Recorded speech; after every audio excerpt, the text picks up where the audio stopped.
चलो ध्यान से सुनना आप लोग। पहली बात तो ये कि अगर हम लोग पढ़ने जा रहे हैं, इंग्लिश की क्लास है, टाइम टेबल मैंने भेज दिया था शायद ग्रुप में, आप लोगों को प्राप्त हुआ होगा उसको। हाँ जी, नोट्स बुक अलग अलग बना दी आपको। जब कभी भी देखो सुनो, बहुत अच्छे से नोट्स बनाए, मैंने बार बार कह रहा हूँ आपको कि आप लोगों को यहाँ से वो सारा कंटेंट बहुत बहुत बढ़िया मिलेगा। जैसे कि बड़े संस्थान में आप जाओगे ना, मुखर्जी नगर, जहाँ पे आप अच्छी खासी अमाउंट पे करोगे, वहाँ पे भी वैसा कंटेंट नहीं मिलेगा, इस बात का मैं दावा कर सकता हूँ, ठीक है ना। तो इसीलिए आपको अच्छा नोट्स बनाने की मेहनत, एक बच्चे को मैंने दिन में कहा, दिन के बैच में, कि कैसी चल रही पढ़ाई, उसने कहा सर स्कूल में भी लिखते रहते थे, यहाँ भी लिखते रहते हैं। तो भाई आपको जो यहाँ पे लिखना वो एक ही बार लिखना है, स्टार्टिंग के 5-6 महीने बस लिखना है, उसके बाद उसी को पढ़ना है, लिखना बंद हो जाएगा, फिर प्रैक्टिस रह जाएगी आपकी। इसलिए एक बार नोट्स बना लो, और नोट्स बनाना मैंडेटरी इसलिए है भाई, जो नोट्स नहीं बनाएगा वो एंड तक परेशान रहेगा। मतलब आपके आपके मैं बता, मेरे पास लाइव एग्जांपल्स हैं, मतलब जो बहुत अच्छे पढ़ने में है ना, वो नोट्स नहीं है, उसकी वजह से वो वही डाउट के क्वेश्चन पूछते हैं जो क्लास में करा रखा है, ठीक है। तो अब उनके नोट्स है ही नहीं, उन्होंने बनाए नहीं, कभी लिखे नहीं। आप लोग इतना मैच्योर इनफ है, मैं आपको मार मार के थोड़ी बोलूंगा नोट्स बनाओ, ठीक है ना। तो आप बनाओगे तो आपके लिए फ़ायदा है, आपको बार बार परेशान नहीं होना पड़ेगा, आपकी ग्रोथ जल्दी हो जाएगी। नहीं तो नोट्स नहीं बनाओगे तो टेस्ट में सवाल आएगा, मैं कहूँगा क्लास नोट्स में कराया, आपके पास क्लास नोट्स है नहीं, तो देखोगे कहाँ से। फिर आप कहोगे सर वो पीडीएफ दे दो क्लास वाली, या आप जाओगे दोबारा वो वीडियो देखने के लिए जो मैंने भेजी थी आपको, ये कहानी। इसलिए नोट्स को बनाओ, ठीक है। वीडियो देखना या ये सब करना, पीडीएफ देखना, ये सब टाइम की वेस्टेज है। नोट्स जितनी जल्दी एक्सेस हो सके आपके नोट्स का, उतना ज़्यादा बढ़िया है, ठीक है। 3 सब्जेक्ट के तो एटलीस्ट बनाना ही है, कोशिश करें 4 के बजाय तो वेल एंड गुड है, नहीं तो 3 के तो बनाना ही है। चौथा रीजनिंग का आप चाहो तो रफ कर सकते हो, कोई दिक्कत नहीं है, ठीक है। तो रीजनिंग में प्रैक्टिस ज़्यादा करनी है, उसके नोट्स नहीं बनाने। फिर मैथ्स, इंग्लिश और जीएस, ठीक है।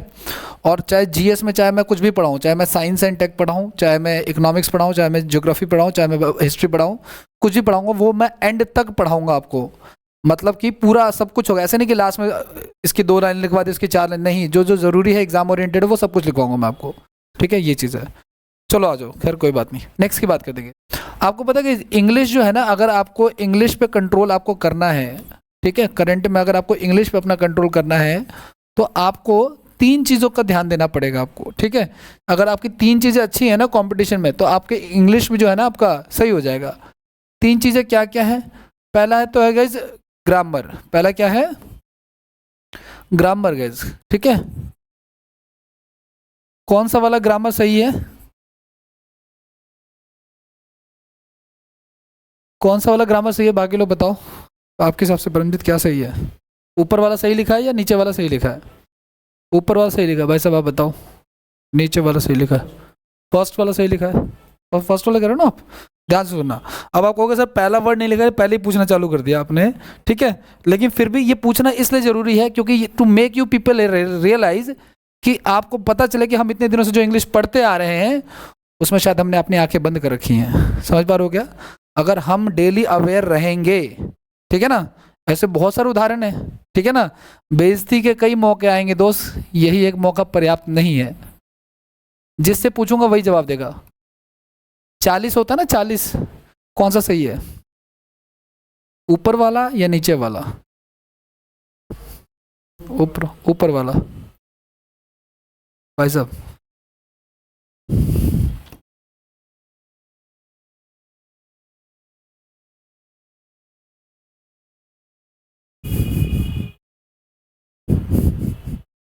दो मिनट साइलेंस। ठीक है, और पूछूं? पूछूं? ठीक है, चलो। आपने बचपन से टेंस पढ़ा है ना, इंग्लिश पढ़ी तो टेंस जरूर पढ़ेंगे। मुझे तो कोई सिखा ही नहीं पाया, ग्रेजुएशन के 3 साल बाद तक भी मुझे नहीं आता था। प्रेजेंट टेंस पढ़ा होगा, पास्ट टेंस पढ़ा होगा, और फ्यूचर टेंस। प्रेजेंट में पढ़ा होगा, प्रेजेंट कॉन्टिन्यूस भी पढ़ा होगा। जिससे पूछूंगा वही जवाब देगा। प्रेजेंट में क्या पढ़ा होगा आपने? Present perfect, present indefinite, present continuous.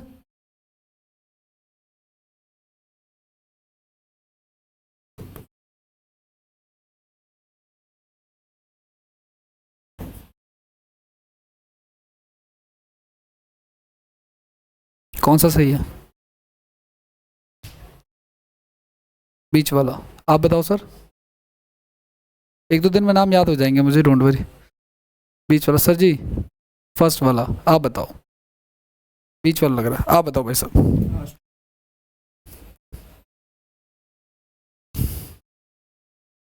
ऊपर वाला, मोए मोए। और दो चार शब्द लिखूं मैं, इतना काफी आज के लिए। चलो आ जाओ, देखो ध्यान सुनना, ये कोई आपको, मेरा पर्पस कोई वो नहीं था आपको वो दिखाने का, लेकिन ये साबित करता है कि हमने जो पढ़ा उसमें हम अब अराइज अवेक नहीं रहे, है ना, जागृत नहीं रहे, बस चलता रहा जैसे चलता रहा, है ना। समझ पा रहे हो क्या? तीन चार वर्ड हैं, अभी और भी वर्ड आएंगे। अभी तो मैंने ठीक ठाक वैक्यूम नहीं पूछा, रेफ्रिजरेटर नहीं पूछा, इस तरह के वर्ड नहीं पूछे मैंने, ठीक है ना, रिलायंस नहीं पूछा, तो ये तो थोड़े डिफिकल्ट हो गए। तो वो वाले थे जो डेली लाइफ का, और डेली लाइफ के से 50 वर्ड और मिल जाएंगे जिससे जो आपसे क्या हो जाएगा, गलत हो जाएगा, ठीक है। तो आज चलो कोई बात नहीं, ठीक है, ये तो ऐसे ही था बस। देखो सुनो, मैंने कहा कि इंग्लिश सीखनी है तो हमें कंपटीशन में 3 चीज़ों पर ध्यान देना। क्या क्या ध्यान देना हमें? तो पहला हमें देना क्या है, ग्रामर। किस पर ध्यान देना हमें? AR वाला कि ER वाला? AR वाला। दूसरा हमें देना गाइस वोकैब। दूसरा किस पे ध्यान देना हमें? वोकैबलरी पे, ठीक है ना, स्पेलिंग वगैरह पे। और तीसरा हमें देना गाइस रीडिंग कॉम्प्रिहेंशन पे। तीसरा हमें किस पे ध्यान देना है? रीडिंग कॉम्प्रिहेंशन पे ध्यान देना है, ठीक है, रीडिंग कॉम्प्रिहेंशन पे ध्यान देना है। समझ पा रहे हो, जैसे पैसेज वगैरह, ठीक है। अब मेरी बात जरा ध्यान से सुनना आप लोग। ग्रामर मैं गई इंग्लिश में वो सब कुछ मैं पढ़ाऊंगा जो आपको पढ़ाया जा सकता है, ठीक है ना। वोकैब में भी हम लोग करेंगे, पता है क्या करेंगे हम लोग वोकैब में? हम लोग वोकैब में करने वाले हैं एंटोनिम्स करने वाले हैं, ठीक है, आपको शीट मिला करेगी। सिनोनिम्स करने वाले हैं, आपको शीट मिला करेगी। वन वर्ड सब्स्टिट्यूशन करने वाले हैं, अनेक शब्दों के लिए एक शब्द होता है ना जैसे कि, ठीक है, वो करने वाले हैं। और आपका ईडियम्स करने वाले हैं, मुहावरे वगैरह, ठीक है। तो क्लास में आपको इसके ना 400 वर्ड्स की शीट मिला करेगी। जैसे आज एक शीट दूंगा जिसमें 60 वर्ड होंगे, नेक्स्ट क्लास में जब खत्म हो जाएगा या अगली नेक्स्ट क्लास में वो शीट आपको हर क्लास में लेके आनी है और उसका डिस्कशन होगा यहाँ पे, ठीक है। जो मैं बताऊंगा उसको टिक करना है, कुछ नई बात बताऊंगा उसको लिख लेना है, शीट को संभाल के रखना है और उसको रिवाइज करते रहना है, ठीक है। ऐसे ही सबके करना है हमने और आगे इसको कवर अप करना है, ठीक है। पैसेज की बात करते हैं, रीडिंग कॉम्प्रिहेंशन मतलब क्या हो गया आपका पैसेज। अभी आज कितनी तारीख हुई? 4। अभी 2-3 दिन बाद CPO मेंस का एग्जाम है, ठीक है। CPO मेंस जो होता है ना, तो इस इंस्टीट्यूशन में कम से कम 10 बच्चे ऐसे हैं जो CPO मेंस दे रहे हैं डायरेक्टली इनडायरेक्टली, ठीक है ना। 10 बच्चे जिनका एग्जाम है और अच्छा मतलब मार्क्स वो लेके आए हैं, प्री में भी अच्छा स्कोर करके आए हैं और मेंस में भी उनकी तैयारी बहुत अच्छी है। तुम लोगों ने मेरा स्टेटस देखा होगा आज का, कुछ लड़ाई झगड़ा टाइप का स्टेटस लगा दिया था मैंने, ठीक है। किसी इंस्टीट्यूट ने कुछ ऐसा कर दिया था जिसकी वजह से मैंने वो लगा दिया था। तो उस पर मेरे कुछ स्टूडेंट से बात हुई, उनका फ़ोन आया, ठीक है ना। तो मैंने कहा ये बताओ छोड़ो तैयारी कैसे चल रही है, क्योंकि उनका कल परसों एग्जाम वही CPO वाला, ठीक है। तो मैंने उससे पूछा कि क्या चल रहा है ये सब कुछ, मैं उसको जान दिया। अब मेरी बात ध्यान से सुना गया, मेरे पास जो बच्चे मैसेज करते हैं ना, सर ये आर नंबर कैसे बढ़े, वो कैसे बढ़े, ध्यान सुना। ये RC का मतलब क्या बोला मैंने? पे पैसेज है। पैसेज तो अपने स्कूल में भी किया होगा, लेकिन याद करो जो स्कूल वाला पैसेज होता था वो क्या होता था कि मैम आती थी और ऐसे ऐसे सर्कल करके A लिख के चली जाती थी, यहाँ से जाता A का आंसर होगा, यहाँ से जाता B वाले का क्वेश्चन का आंसर होगा, इस थर्ड का होगा। लेकिन यहाँ पे ऐसा नहीं है। जब आप पूरा पैसेज अच्छे से पढ़ लोगे ना और वहाँ पे ढूंढोगे क्वेश्चन, तो तुम्हें मैच होता हुआ कुछ नजर ही नहीं आएगा। 10th क्लास में ये होता था कि एक वर्ड भी मिल गया ना अगर पैसेज की लाइन का, तो वही चेप देते, चाहे वो सही हो या ना हो, टीचर भी दरिया दिल था, नंबर दे ही देता था। लेकिन यहाँ पे ऐसा कुछ नहीं है, यहाँ पे तो ऑब्जेक्टिव है, या तो सही है या गलत है। ऐसे नहीं कि आधा नंबर दे दिया 1 नंबर दे दिया, कोई सीन ही नहीं है यहाँ पे तो, ठीक है ना। तो RC हमें क्या करना है? पैसेज। लेकिन पैसेज का लेवल कैसा है? अच्छा खासा, वो वाला नहीं है, ठीक है। पैसेज कई कैटेगरी होते हैं वो मैं आपको बताऊंगा। तो जिनके ये तीनों स्ट्रांग हैं वो इजिली ब्रेक कर सकता है एग्जाम को, इंग्लिश वाले सेक्शन को, ठीक है। इंग्लिश के बताऊं आपको मैं, अभी अपने इंस्टीट्यूट से कम नहीं तो 100 में से 90+ स्कोर करने वाले बच्चे भी हैं, जिनका 100 में से 90+ स्कोर आ रहे हैं, 96 तक जा रहा है स्कोर, ठीक है। और CPO मेंस में 200 नंबर की इंग्लिश आती है, उसमें भी उनको 160 तक जा रहे हैं, ठीक है। सीनियर बच्चों में नहीं, नए बच्चों में ही बता रहा हूँ आपको, ठीक है, वो चीज़ है। तो देखो सुनो, ये जो चीज़ है और ये जो चीज़ है ये तो क्लास में कराई जा सकती है, लेकिन ये चीज़ पे आपको खुद से भी मेहनत करनी होगी क्लास के साथ साथ, जो मैं आपको गाइड करूंगा आगे। तो इसकी चर्चा अभी टाइम के साथ हम लोग करेंगे आगे, ठीक है। इसको भी होल्ड करेंगे आगे, मैं आपको चैप्टर कराऊंगा, वोकैब भी कराऊंगा, ठीक है। ध्यान सुना, एक चीज़ का और ध्यान से सुनना आप लोग, क्या? देखो ध्यान से सुनो आप लोग कि आपके एग्जाम में जब आप एग्जाम कोई देते हो, ठीक है, जब आप कोई एग्जाम देते हो तो ध्यान से सुनना क्या क्या होता है। सपोज करो अगर आपका 50 मार्क्स का आना है एग्जाम, मैं मोटे मोटे तौर पे एक एग्जांपल ले लेता हूँ कि अगर 50 मार्क्स का अगर आपका पेपर आना है तो उसमें 5 नंबर की तो एरर आती है गाइस। एरर मतलब कि कोई सेंटेंस लिख देंगे उसमें गलती क्या है वो पूछेंगे आपसे, ठीक है ना। 5 नंबर का फिल इन द ब्लैंक्स आता है, ठीक है ना। 5 नंबर का सेंटेंस इंप्रूवमेंट आता है, ठीक है। 5 नंबर का आपका क्लोज, आपका कुछ भी मान सकते हो आप लोग, वन वर्ड आता है, ये जो मैंने लिखा ना वोकैबुलरी वाला पार्ट। 5 नंबर का इडियम्स आ जाते हैं, 5 नंबर का आपका सिनोनिम्स आ जाते हैं, 5 नंबर के मान के चलो एंटोनिम्स आते हैं। ये मैं अप्रॉक्सीमेटली लिख रहा हूँ, अगर 25 का पेपर होगा तो number of question half of हो जाता है, ठीक है। कितने हो गए हमारे, 15, 5, 20, 25, 30, 35 हो गए। और मान लो आप लोग 5 नंबर का स्पेलिंग चेक आ जाता है, ठीक है। 5 नंबर का आपका पैसेज आ जाता है मान के चलो, ठीक है। 5 नंबर का क्लोज टेस्ट मान लो, या PQRS पैराजम्बल बोलते हैं इसको। पैराजम्बल पता है आपको क्या होता है? वो सेंटेंस को अरेंज करना होता है, 2-3 लाइन दे देंगे, कहेगा कौन से सीक्वेंस में अरेंज करना है, पहले कौन सी लाइन आएगी फिर कौन सी लाइन आएगी, ऐसे करके। या कुछ XYZ कुछ और भी हो सकता है, कोई ऐसा नहीं है, लेकिन थोड़ा तो ऊपर नीचे होता रहता है ये। अब देखो ध्यान से सुना, जो क्लास में आपको पढ़ाया जा रहा है ना ग्रामर, वो जो ग्रामर पढ़ाया जा रहा है क्लास में गई, वो ग्रामर सिर्फ इतना ही है आपके हेल्पफुल, बस इतना ही। 50 में से सिर्फ 15 नंबर का योगदान है क्लास से, है ना। और ये वोकैब का योग, अब देखो बाकी योगदान कितना है आपका, जो सेल्फ स्टडी का ज़्यादा बनता है, तो टीचर के हिस्से का कम है और आपके हिस्से का ज़्यादा है। हालांकि मैं आपको ये भी कराऊंगा, वन वर्ड, एंटोनिम, सिनोनिम, ये सब भी कराऊंगा आपको, ठीक है। और इसके लिए मैं गाइड भी करूंगा, लेकिन मैं आपको बता रहा हूँ, फिर भी गाइड करने के बाद और कराने के बाद भी सबसे ज़्यादा किसको करना है, आपको करना है, ठीक है। वो चीज़ है, क्योंकि जो हम जिस पे बच्चे ज़्यादा फोकस रहते हैं ना, उसका एरिया ही कम है पूछने का। अगर ये पेपर 100 का होगा तो ये मार्क्स डबल हो जाएंगे, लेकिन रेशियो चेंज नहीं होगा ये, ठीक है ना। पता ये 10 का हो जाएगा, ये 10 का हो जाएगा, डबल डबल हो जाएगा सब कुछ, लेकिन वही रहेगा सेम। तो ज़्यादातर हिस्सा ऐसा आता है जो स्टूडेंट के हिस्से का है, जो आपको पढ़ना है, वोकैबुलरी पढ़नी है या पैसेज पढ़ना है, ये सब कुछ, ठीक है ना, ये चीज़ है। और जितना भी पढ़े, जैसे भी पढ़े, अराइज अवेक होकर के पढ़ना। मैंने कहा कि आंखें बंद करके नहीं पढ़ना, वरना काम खराब हो जाएगा, जैसा हो रखा है पहले का कभी, ठीक है। ये चीज़ है, आगे बढ़ जाए, अब नेक्स्ट की बात करते हैं। तो ये चीज़ याद रखना आप लोग। और जब कभी भी आपको लगे ना वीक, देखो अभी रिसेंट में जैसे मैंने था ना, कल पेपर है, एक बच्चा कल भी मिलने आया था कि सर मेरा परसों पेपर है, क्या कुछ आइडिया दो।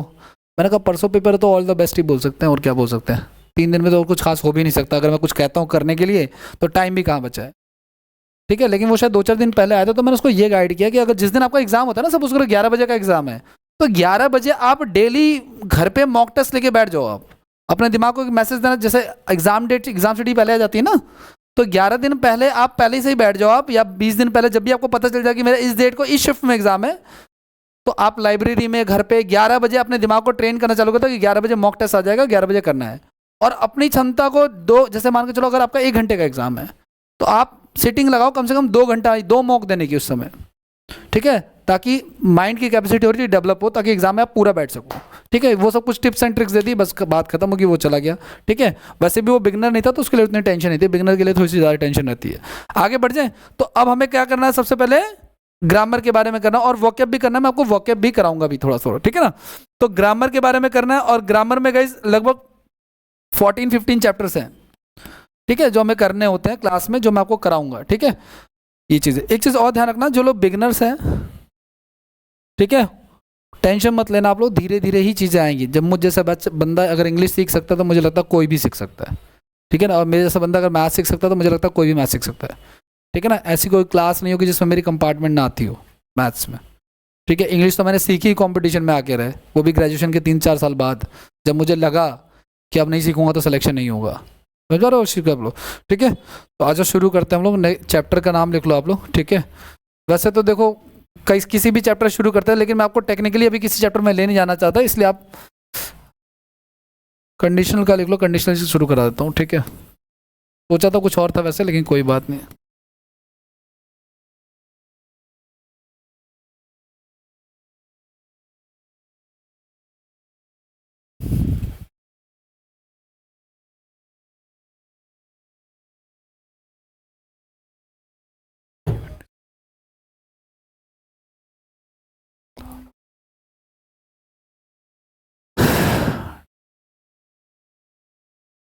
डन, आगे बढ़े, करें, ध्यान से सुनना।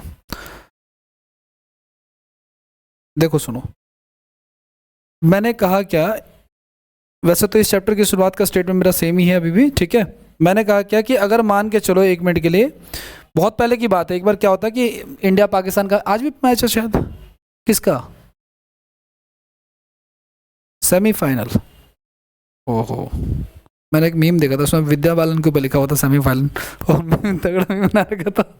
ठीक है, चलो ठीक है, कोई बात नहीं। मेरा तो वैसे ही है, कुछ कुछ मैच का हिसाब किताब बचपन से कुछ मेरे लिए कॉलेज में लड़ाई होती थी मैच में, जब होता था ना कि हमारी टीम से नहीं खेलेगा, ठीक है, क्योंकि इतना ड्रास्टिक खेलता था मैं। आओ चलो देखो, सुनो होता क्या, सुनो ध्यान से। एक बार क्या हुआ, इंडिया पाकिस्तान का मैच चल रहा था, ठीक है, और तुम्हें पता है कि इंडिया पाकिस्तान का अगर मैच होता है, जैसे अभी कुछ दिन पहले था, तो वो आदमी भी मैच देख लेता है जो मैच में इंटरेस्टेड नहीं होता है, क्योंकि पेट्रोटिक फीलिंग आ जाती है। जैसे पाकिस्तान की बात आती है, हमारा देशभक्त पता नहीं कहाँ से कोई कोई ऐसा लगता है, कोई मतलब कोई ग्लैंड होगा, कोई ग्रंथि होगी जो देशभक्ति वाली केमिकल्स रिलीज कर देती है जैसे ही पाकिस्तान नाम सुनते हैं कि पाकिस्तान के साथ मैच है हमारा, ठीक है। तो किसका मैच चल रहा था, इंडिया और ये बहुत पुरानी बात है, जो अभी वर्तमान, अब तो खैर स्वर्गीय हो गया, डॉक्टर मनमोहन सिंह, है ना, उस समय प्रधानमंत्री हुआ करते थे, और उस मैच को देखने भी गए थे, ठीक है। तो हुआ क्या था उस मैच में गाइस, कि इंडिया पाकिस्तान का मैच था और इंडिया वो मैच जीत गया, ठीक है, और इंडिया वो मैच जीत जाता है, और प्रधानमंत्री कहते हैं भाई कि सबको मेरी तरफ से 5-5 लाख रुपए का इनाम दे दो, ठीक है, कोई प्रॉब्लम नहीं है, सब खुश हैं। और उस मैच में गाइस महेंद्र सिंह धोनी खेलने नहीं जाते हैं, खेलने जाते हैं Virat Kohli captain, as a captain. वो किसी रीज़न की वजह से, शायद इंजरी की वजह से वो अपने घर पे थे, ठीक है ना। तो ये बात अगले दिन अखबार में छप जाती है, ठीक है, कि सबको प्रधानमंत्री ने कितने कितने दे दिए, 5-5 लाख रुपए, ठीक है ना, आपदा राहत कोष से सबको 5-5 लाख रुपए प्राप्त हुए। अब उसके बाद क्या होता है, ध्यान से सुनना। अगले दिन जब ये बात अखबार में छपती है, ठीक है, मान के चलो द हिंदू अखबार में छपती है, या कोई भी अखबार ले लो XYZ, तो वो अखबार महेंद्र सिंह धोनी के घर पे जाता है, जो उसको जिन्होंने उस में पार्टिसिपेट नहीं किया था। तो उनको कहता है यार अगर मैंने खेला होता ना तो मैं भी जीतता होता, कह सकते हैं ऐसा, क्योंकि वो नहीं खेला तो उनको नहीं मिला पैसा, है ना। तो वो क्या बोलेंगे, वो बोलेंगे कि if I had played the match, if I had played the match, if I had played the match, I would have won the prize. I would have won the prize. If I had played the match, I would have won the prize. क्या कहा उन्होंने, कि अगर मैंने match खेला होता तो मैंने भी इनाम जीता होता, ठीक है। मैच तो हो गया, अब होने वाला थोड़ी है, तो ये पास्ट के पर रिग्रेट ही तो है ना, कि अगर मैंने मैच खेला होता तो भी तो सब कुछ ये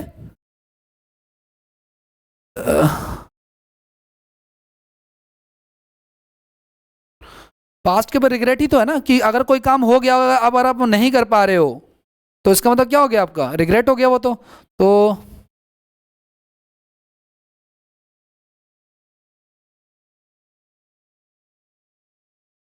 ठीक है। तो अब ध्यान से सुनना क्या हुआ, देखो। अच्छा वही अखबार मेरे घर पे आया, धोनी के लिए कोई अलग से अखबार थोड़ी छपेगा, ठीक है ना, छप भी सकता है वैसे तो, ठीक है, लेकिन वही अखबार से मेरे घर पे आया, और मैंने भी यही बात बोल दी कि अगर मैंने खेला होता तो मैंने भी, कह सकते हैं, ठीक है ना। तो मैंने भी बोल दिया यही बात, स्टेटमेंट जो धोनी ने बोला। मैंने क्या बोला, मैंने कहा if I played the match, मैंने कहा if I played the match I would have won the prize, I would have won the prize, I would have won the prize. ये बात धोनी भी कह सकता है और ये बात मैं भी कह सकता हूँ, लेकिन क्या मुझे लोग वहाँ खिलाएंगे, क्या पूछेंगे भी नहीं, पूछेंगे किसको, जो योग्य है, जो एलिजिबल है, ठीक है, तो वो एलिजिबल है, मैं तो एलिजिबल नहीं, लेकिन मैं कह सकता हूँ कि अगर मेरे को बुलाया था तो मैं भी जीत जाता, है ना। वो बात उसे कि मुझे बुलाए ना, ठीक है। तो ये जो स्टेटमेंट धोनी ने कहा और ये जो स्टेटमेंट मैंने कहा, ये दोनों स्टेटमेंट सही है। अगर किसी पॉलीग्लॉट को बुलाओगे जो भाषाओं का ज्ञान रखता है, ठीक है ना, तो वो कहेगा इसकी हिंदी सेम बनेगी, लेकिन ग्रामर में फ़र्क है। क्या फ़र्क है ग्रामर में ये फ़र्क है गाइज। पहली बात तो आप समझो, ये जो मैंने स्टेटमेंट लिखा गाइज, ये कंडीशनल है कि नहीं है। कह रहा है कि मैंने खेला होता तो जीता होता, कंडीशन लग रही है ना इसमें, है ना, कि ऐसा होता तो वैसा होता, तो इसको बोलते हैं कंडीशनल सेंटेंसेस। अब पहले जान लो, इसका इंट्रो जानो आप लोग। कंडीशनल सेंटेंसेस गाइज हमेशा दो हिस्सों में लिखे जाते हैं। कितने हिस्सों में लिखे जाते हैं? क्या मैंने ये दो हिस्सों में लिखे हैं? क्या लिखे है ना, एक हिस्सा ये वाला और एक हिस्सा ये वाला और एक हिस्सा ये वाला। तो कंडीशनल सेंटेंसेस हमेशा कितने हिस्सों में लिखे जाते हैं? दो हिस्सों में। और एक हिस्से में गाइस इफ आता है। क्या आता है? इफ आता है। और एक हिस्सा नॉर्मल वाला होता है, ठीक है। समझ पा रहे हो क्या? कंडीशनल सेंटेंस कितने हिस्सों में लिखे जाते हैं? दो हिस्सों में, एक इफ वाला और एक नॉर्मल वाला, है ना। अब मैं आपको ये कह रहा हूँ गाइस कि इफ वाला जो हिस्सा होता है ना, वो आगे भी हो सकता है और हो सकता है कि वो पीछे लिख दिया जाए। समझ पा रहे हो क्या? इससे कोई फर्क नहीं पड़ता कि कहां लिख रहे हो, बस होना चाहिए, इफ वाला हिस्सा होना चाहिए। तो ध्यान से सुनना, जो इफ वाला हिस्सा होता है ना गाइस, उसको कहते हैं कंडीशनल सेंटेंस में इफ क्लॉज। क्या कहते हैं उसको? If clause. क्या कहते हैं उसको? If clause. और जो दूसरा वाला होता है गाइस, इसको कहते हैं मेन क्लॉज। क्या कहते हैं इसको? Main clause. क्लियर है?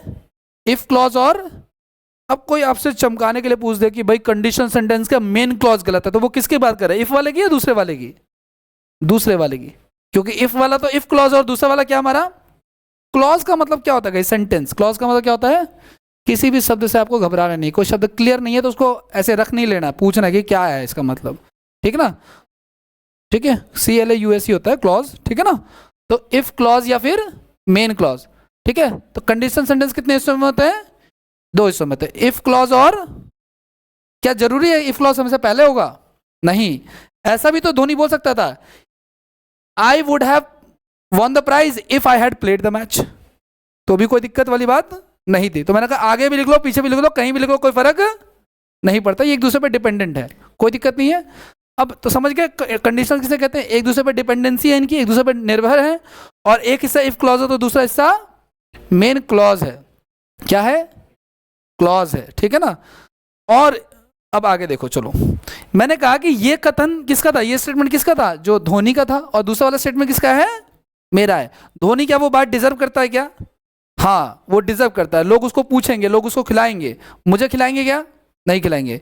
इसीलिए इनकी हिंदी तो सेम है, लेकिन इनके ग्रामर में फर्क है। क्या फर्क है? जब धोनी ने कहा था गाइस, जब किसने कहा था? धोनी ने कहा था, तो धोनी का जो इफ वाला क्लॉज था गाइस, धोनी का क्या था? धोनी का जो इफ वाला क्लॉज था, उसमें मैंने गौर से देखना, उसमें मैंने हैड लिख रखा है और क्या लिख रखा है? वर्ब की थर्ड फॉर्म लिख रखी है। देखो, if I had played the match, had लिखा और वर्ब की थर्ड फॉर्म। और जो इसका मेन क्लॉज था, जो आपका मेन क्लॉज था ये वाला, वो था आपका क्या? वुड लिखा हुआ है वहां पे मैंने, और वहां पे मैंने हैव लिखा हुआ है, और लिखा हुआ है मैंने वर्ब की, वुड हैव प्लस में वर्ब की थर्ड फॉर्म। कोई प्रॉब्लम तो नहीं है? तो मैंने कहा धोनी वाले के हिस्से के इफ क्लॉज में क्या आएगा? हैड प्लस में वर्ब की, और दूसरे वाले हिस्से में क्या आएगा? वुड हैव प्लस में वर्ब की। अब दूसरे इसकी बात करते हैं गाइस, जो मेरा वाला हिस्सा था गाइस, जो ये तो धोनी वाला है ना, ये किसका पार्ट है? धोनी वाला। और अब मैंने क्या लिखा है? देखो, मेरा भी तो कंडीशनल सेंटेंस दो हिस्सों में लिखा गया है। कंडीशनल सेंटेंस हमेशा ही दो हिस्सों में लिखा जाए। कितने हिस्सों में? दो से ज्यादा हो जाए तो हो जाए, लेकिन कभी भी दो से कम नहीं होगा। तीन भी हो सकता है, आगे तीन भी करा देंगे, ठीक है ना। अब मैंने क्या लिखा है? मैंने जो मेरा जो इफ क्लॉज वाला हिस्सा गाइस, वहां पे मैंने लिखा वर्ब की सेकंड फॉर्म। क्या लिखा मैंने यहाँ पे? वर्ब की सेकंड फॉर्म। और जो मेरा मेन हिस्सा है गाइस, वहां मैंने लिखा है वुड प्लस में वर्ब की फर्स्ट फॉर्म। क्या लिखा मैंने? कोई प्रॉब्लम तो नहीं है? मैंने कहा कंडीशनल सेंटेंस कितने कितने हिस्सों में होते हैं? दो हिस्सों में होते हैं, इफ क्लॉज और मेन क्लॉज। क्या कहीं किसी को भी कहीं लिख सकते हैं? या तो इफ क्लॉज को पहले लिख लो, या फिर ये टेक्निकल नॉलेज देना जरूरी है, वरना अगर ये नहीं बताऊंगा ना इफ क्लॉज, ये बड़ी बड़ी बातें, तो तुम आगे चल के टेस्ट में कमजोर पड़ जाओगे। अभी व्हाट्सएप चैट करके खोल करके ना आपको लाइव एग्जांपल दिखा सकता हूँ। कल का डाउट पूछा हुआ है, जिसका CPO का एग्जाम है ना, कल का डाउट है यही सेम सेंटेंस, जबकि वो डे 1 जब वो लड़का या लड़की आई होगी तो मैंने उसको डे 1 पढ़ाया होगा, डे 1 सर, ठीक है ना। वो चीज़ है, इसलिए अच्छे से सीखो आप लोग, ठीक है। तो अगर मैं आपको खाली अपनी भाषा में समझा दूंगा सरल लैंग्वेज, तो बुक की लैंग्वेज आपको दिक्कत करेगी, इसलिए बुक की लैंग्वेज भी जानना जरूरी है। किसी भी उंगली तो तभी उठाएंगे ना जब हम किसी के बारे में जानेंगे, बिना जाने कैसे उठाएंगे, ये चीज़ है। तो ये चीज़ है। तो एक चीज़ और, अब देखो कंडीशनल सेंटेंस ये हो गया, ठीक है। अब मैंने ये कहा इसकी कंडीशनल सेंटेंस में एक खास बात होती है, अगर कंडीशनल सेंटेंस वो बंदा कह रहा है जिसको डिजर्व करता है, तो उसके इफ क्लॉज में किसका यूज होगा? पहले हैड थर्ड का, और मेन क्लॉज में किसका यूज होगा? Would have. अगर मैं यूज कर रहा हूं जो उसका ओरिजिनल बंदा नहीं है, तो फिर पहले V2 का और फिर वुड फर्स्ट का। वुड फर्स्ट मतलब वर्ब की फर्स्ट फॉर्म। अब एग्जाम में कहां पे प्रॉब्लम आती है गाइस? एग्जाम में प्रॉब्लम ये आती है, मैं आपको बता देता हूं एग्जाम में क्या प्रॉब्लम आती है। एग्जाम में प्रॉब्लम ये आती है गाइस कि वो यूं लिख देगा सेंटेंस, धोनी वाले सेंटेंस को, कि if I had played the match, if I had played the played the match, ठीक है, I would win the prize, I would win the prize, I would win the prize, ठीक है ना। दूसरा, if I played the match, if I played the match, I would have won the prize, I would have won the prize। अब मेरी बात जरा ध्यान से सुनना, मैं आपसे पूछूं कि इसमें धोनी वाला कौन सा है इन दोनों में से? फर्स्ट वाला। कैसे पता चला आपको? क्योंकि पहले लिख दिया, क्योंकि डिजर्विंग है, पहले लिख दिया इसलिए फर्स्ट वाला है। आपने क्या देखा कि फर्स्ट वाला है? अच्छा, डिजर्विंग, लेकिन किस चीज़ से पता चल रहा है डिजर्व कर रहा है और इसमें नहीं पता चल रहा? ऐसा क्या देखा आपने?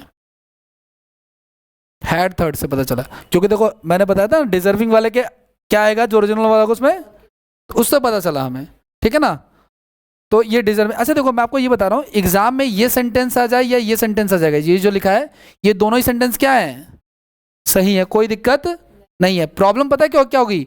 वो शुरू करेगा यहाँ से और खत्म करेगा यहाँ पे, ये प्रॉब्लम होगी। जैसे यहाँ पे देखो आप लोग, if I had played the match, शुरू कर रहा है सही से, आगे क्या आ रहा है हमारा, had, if I had played the match, ये हैड थर्ड है क्या, तो आगे क्या होना चाहिए हमारा, वुड हैव प्लस में वर्ब की क्या लिखा हुआ है क्या? अब मेरी बात ध्यान सुनना, अगर मैं इसको पार्ट्स में डिवाइड कर दूंगा, मैं कहूँ ए पार्ट, मैं कहूँ बी पार्ट, मैं कहूँ सी पार्ट, तो किस पार्ट में गलती हो जाएगी? सी पार्ट में गलती हो जाएगी, क्योंकि हैड थर्ड तो है लेकिन पीछे क्या नहीं है हमारा, वुड हैव थर्ड नहीं है। तो हम इसका करेक्शन क्या करेंगे, हम यहाँ पे वुड भी लिखेंगे, हम यहाँ पे हैव भी लिखेंगे और यहाँ पे हम लोग वर्ब की थर्ड फॉर्म यानी कि वॉन भी लिखेंगे। तो चार ऑप्शन होंगे, कौन सा ऑप्शन टिक करना है आपको? ठीक है ना, टिक करने से पहले चेक कर लेना माउस काम क्लिक करता है कि नहीं करता। हाँ, ऑप्शंस में ही आएगा आपको हमेशा, लिखने को कुछ नहीं आएगा। ये तो मैं कहना स्कूल वाला सिस्टम नहीं है कि टीचर ने 10th क्लास याद है आपको, जब टीचर ने कहा था कि जब कुछ ना समझ में आए 6 नंबर का सवाल हो तो किसी से आंसर सुन के भी लिख दोगे तो भी उसके हाफ मार्क्स मिल जाते हैं, सिखाया था ना। यहाँ पे ऐसा कोई सीन नहीं है, यहाँ या तो मिलेगा या तो नहीं मिलेगा, है ना, वो बीच वाला ऑप्शन कोई नहीं यहाँ पे। समझ पा रहे हो? तो कौन सा ऑप्शन हो जाएगा हमारा, सी। अगर मान लो आपने देखा कि सेंटेंस में कोई एरर नहीं है तो हमारा कौन सा ऑप्शन हो जाएगा फिर, डी। क्लियर है? आगे बढ़ जाए। अब ध्यान से सुनना आप लोग, next, if I had played the match guys I would have won the prize. क्या इसमें आप धोनी वाले सेंटेंस का कोई हिस्सा देख रहे हो क्या? कौन सा वाला? वो वाला गाइज, कौन सा देख रहे हो आप लोग? ध्यान रखना, हमेशा प्रायोरिटी हमको किसको देनी है, धोनी वाले को देनी है। किसको देनी है? हमें धोनी वाले का कहीं भी दिख जाए, चाहे वो आगे दिख जाए, चाहे वो इफ क्लॉज में दिख जाए, चाहे वो मेन क्लॉज में, चाहे वो आगे दिख जाए, चाहे वो पीछे दिख जाए, हमेशा उसी को सही मानना और दूसरे वाले को चेक करना है। तो मैंने इसको सही माना तो इसके अकॉर्डिंग अब आगे क्या होना चाहिए था, हैड प्लस में वर्ब की क्या है, क्या एरर क्या, ठीक है। तो हाँ सेकंड, तो यहाँ पे हैड आ जाएगा और क्या आ जाएगा यहाँ पे, वर्ब की थर्ड फॉर्म। हैड के साथ हमेशा क्या आती है, वर्ब की थर्ड फॉर्म आती है, ठीक है ना। एक दिन में सब कुछ नहीं बता सकता, धीरे धीरे सब बता दूं। देखो जब तक मिक्सिंग नहीं आई थी, मिक्सिंग नहीं हुई थी तब तो सब सही था। ये आगे हैड थर्ड है, पीछे वुड हैव थर्ड है, सही है। आगे सेकंड है तो पीछे वुड फर्स्ट है। अरे ये गलत लिख दिया क्या मैंने, सॉरी सॉरी सॉरी। यहाँ पे विन आएगा गैस, क्या आएगा यहाँ पे विन आएगा। ये ठीक कर लें, मैंने स्टार्टिंग गलती, यहाँ पे वुड फर्स्ट आएगा। ये देखो मैंने यहाँ पे रूल सही लिखा है, ठीक है ना। मैंने क्या बोला, ये मिक्सिंग नहीं है। प्रॉब्लम क्या होगी, जब शुरुआत इससे होगी और खत्म किस पे होगा, शुरुआत देखो इससे हो रही है ना। यहाँ पे देखो ये कह रहा है क्या, आगे हेड थर्ड है, पीछे क्या हो रहा है हमारा, वुड प्लस में वर्ब की, ठीक है। और यहाँ पे देखो पीछे हमारा वुड है थर्ड है, आगे क्या हमारा फिर वर्ब की सेकंड, तो ये गलत हो जाएगा, ठीक है ना।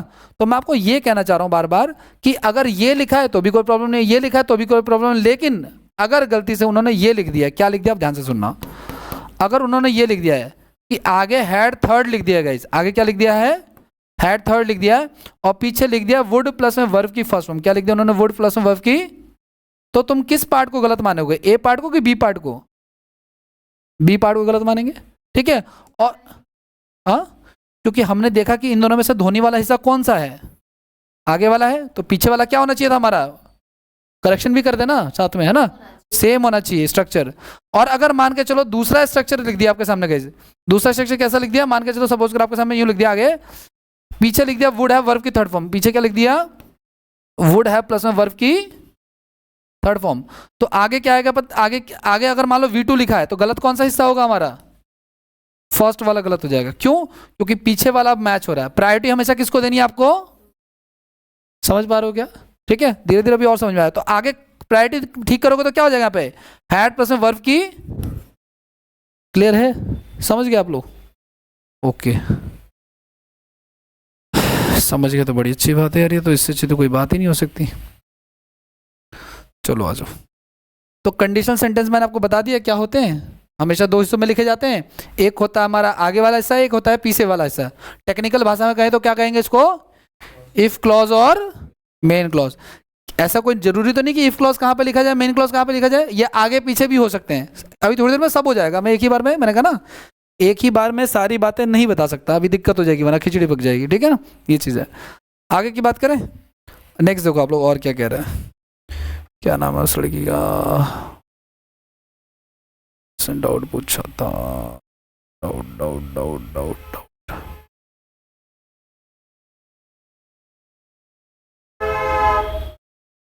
देखा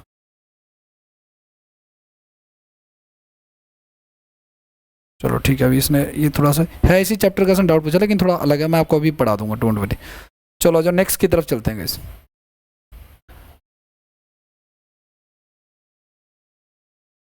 अगला एग्जांपल देख देता हूं आपको, आप लोग बताना कि सही है कि गलत है, ठीक है, करें, चलो।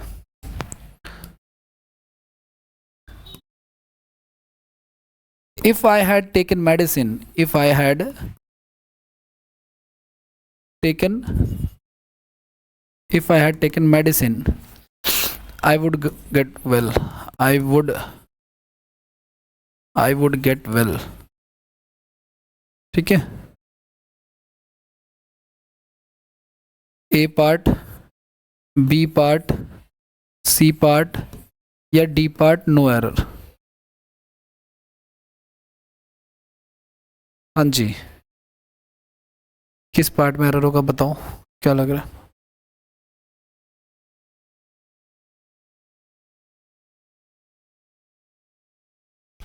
सी पार्ट में लग रहा है एरर, सी लग रहा है आपके हिसाब से भाई साहब, सी लग रहा है, नहीं आइडिया नहीं लग रहा।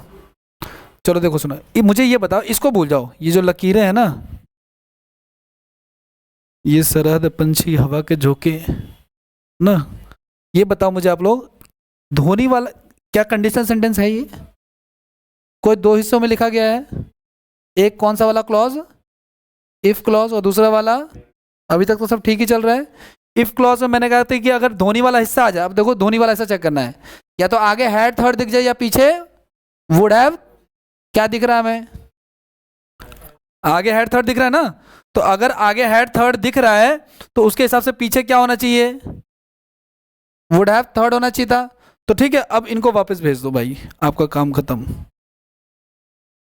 तू यहां लग जा भाई, तू यहां लग जा भाई, और ये डी पार्ट ये वाला, ठीक है। तो किस हिस्से में गलती चली गई, अब सी पार्ट में गलती चलेगी। आपको सिर्फ गलती नहीं लगाना, आपको करेक्शन भी करना है। तो यहाँ पे वुड आएगा, और क्या आएगा, यहाँ पे हैव आएगा, और क्या आएगा, गॉट या गॉटन, गॉट की कॉटन, कॉटन नहीं, देखो गॉट की थर्ड फॉर्म दो होती है गाइस, एक गॉट होती है और एक गॉटन भी होती है, लेकिन ये जो गॉटन होता है ये वर्ड की थर्ड फॉर्म नहीं है, एडजेक्टिव होता है। समझ पा रहे हो क्या इस चीज़ को आप लोग, जैसे मान के चलो मैं कहता हूँ एडजेक्टिव क्या कहाँ पे आता है पता है आपको, एडजेक्टिव क्या होता है, नाउन से पहले आता है, ठीक है ना वो चीज़, चलो आगे बताऊंगा, मैं को भी छोड़ दो, वर्ब पढ़ाऊंगा तो बताऊंगा, फिलहाल क्लियर है ये, तो आई वुड हैव गॉट वेल हो जाएगा, क्लियर है। अब आगे अगला करें, नेक्स्ट नेक्स्ट क्या कह रहा है, एक और एग्जांपल देता हूँ, आप लोग बताना क्या है, ठीक है। दूसरा एग्जांपल है कि they would have killed me, they would have killed me if I went to market, if I went to market,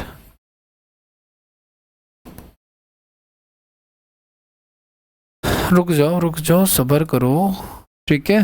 A part, B part, C part और डी पार्ट नो एरर, किस part में जाएगा,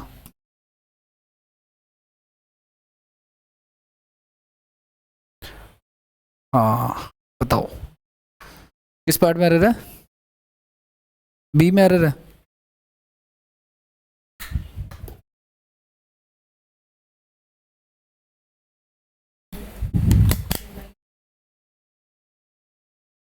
पहले बताओ क्या ये conditional sentence है? If clause और मेन क्लॉज दोनों है पहले। अब बताओ मुझे धोनी वाला सेंटेंस, धोनी वाला स्ट्रक्चर या तो हैड थर्ड या फिर वुड हैव थर्ड, दोनों में से कौन सा दिख रहा है आपको? वुड हैव थर्ड दिख रहा है। कहां दिख रहा है? फर्स्ट वाले में। तो आगे क्या होना चाहिए हमारा? इफ क्लॉज में क्या होना चाहिए हमारा? हैड प्लस में वर्ब की थर्ड फॉर्म। कहां पे? सी पार्ट में, बी पार्ट में है ना भाई। तो यहाँ पे वेंट नहीं आएगा, खाली वर्ब की सेकंड फॉर्म नहीं आएगी। यहाँ पे क्या आएगा? हैड गॉन आ जाएगी। गो वेंट गॉन होता है ना। कोई दिक्कत तो नहीं, आगे बढ़ जाए। तो क्या समझे आप लोग? अगर धोनी वाला सेंटेंस लिखा तो भी ठीक है, दूसरा वाला लिखा तो भी ठीक है। दिक्कत कब है? जब इनकी मिक्सिंग होगी, है ना। अगर मिक्सिंग नहीं हुई तो कोई प्रॉब्लम हाँ आ ही ना, तो फिर नहीं आया तो नो एरर हो जाएगा। नहीं, जैसे कि फॉर एग्जांपल मान के चलो, मैं आपको एक और एग्जांपल देता हूं।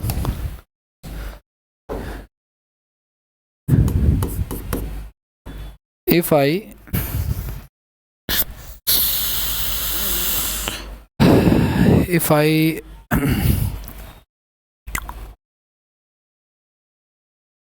देखो, अगर कोई सेंटेंस नहीं आ रहा ना, मतलब मिक्सिंग नहीं हो रही है, मैंने कहा ना दोनों ही सही हो जाते हैं फिर। जैसे मान लो कहता है if I took medicine, if I took medicine, ठीक है, I would get well, I would get well. अब आप लोग मुझे ये बताओ, इसमें A part, B part, C part, किस पार्ट में एरर होगा?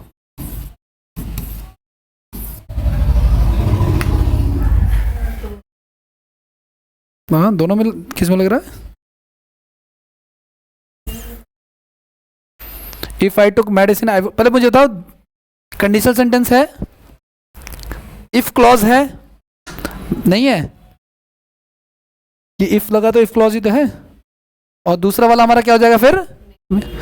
मुझे बताओ क्या धोनी वाला कोई हिस्सा दिख रहा है? धोनी वाला हिस्सा मतलब क्या? या तो आगे हमें इफ के साथ क्या दिख जाए? हैड प्लस में वर्ब की, या पीछे क्या दिख जाए हमें? वुड हैव प्लस में वर्ब की। इन दोनों से कुछ दिख जाए हमें, लेकिन कुछ भी नहीं दिख रहा। ना आगे मुझे हैड थर्ड दिख रहा है, ना पीछे हमें वुड हैव थर्ड दिख रहा है। अब धोनी को भूल जाना। अगर कोई एक भी देखता तो मैं धोनी वाले को फॉलो करता, लेकिन दोनों में से कुछ नहीं दिख रहा। तो अब मैं देखूंगा दूसरा वाला स्ट्रक्चर। दूसरा स्ट्रक्चर क्या पढ़ाया था मैंने आपको? वर्ब की सेकंड प्लस में वुड फर्स्ट फॉर्म पढ़ाया था। तो देखो इफ क्लॉज में हमारा क्या वर्ब की सेकंड फॉर्म है? क्या ये एक की सेकंड फॉर्म क्या होती है? टुक होती है। और पीछे देखो वुड के बाद भी हमारी फर्स्ट फॉर्म लगी हुई है, यानी ये सेंटेंस मिक्स ही नहीं हुआ, यानी ये सेंटेंस क्या हो जाएगा हमारा? नो एरर हो जाएगा। बात समझ आपको? तो दिक्कत कब हो जाएगी? जब मिक्सिंग होगी। बिना, अगर मिक्सिंग आए ही ना, धोनी वाला आए ही ना, अरे बहुत कराऊंगा अभी तो मैं, ठीक है। अगर धोनी वाला आए ही ना तो फिर क्या हो जाएगा? ये कोई प्रॉब्लम नहीं होगी, ठीक है ना। नेक्स्ट देखो आप लोग, एक और देखो एग्जांपल। चलो if I went to Delhi, if I went to Delhi, I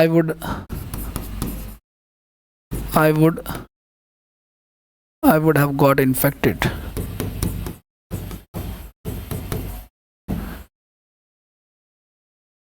अगर मैं आपसे पूछूं किस पार्ट में एरर है भाई?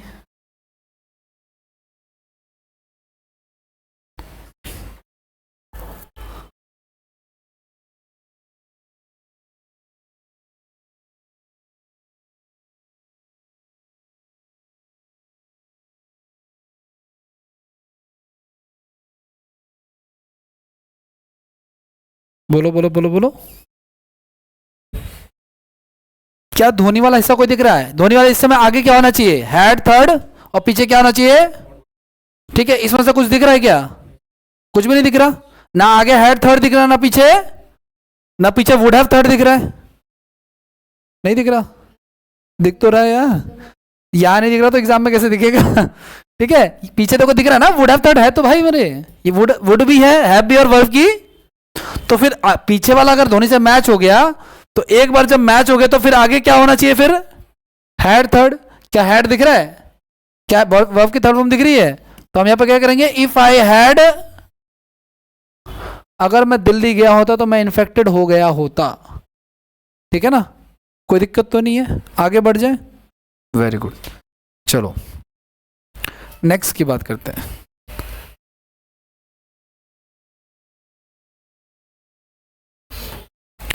और आपको एक और चीज बताता हूं, ध्यान से सुनना।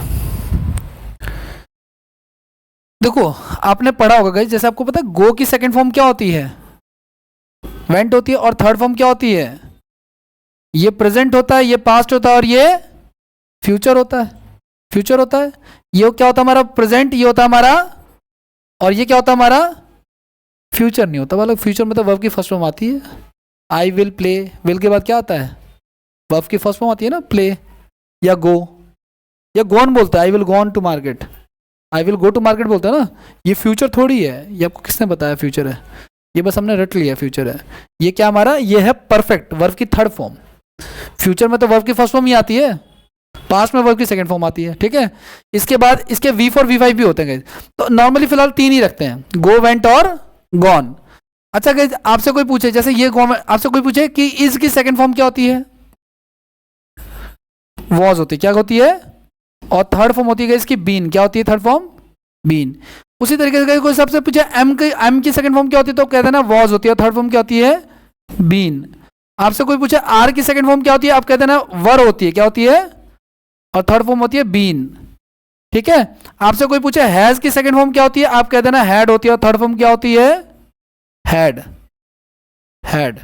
ठीक है। आपसे कोई पूछे हैव की सेकंड फॉर्म क्या होती है, तो आप कहते हैं ना हैड, और थर्ड फॉर्म क्या होती है?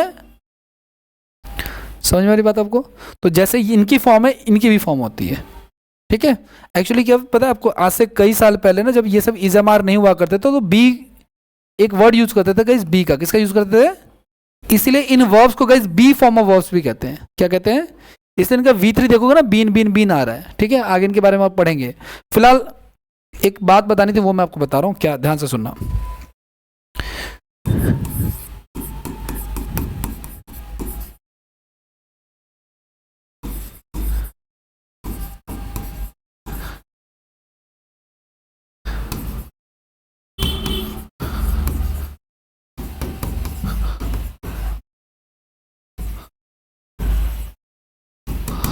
हाँ जी, पहले बताओ मुझे आप लोग, क्या कंडीशनल सेंटेंस है?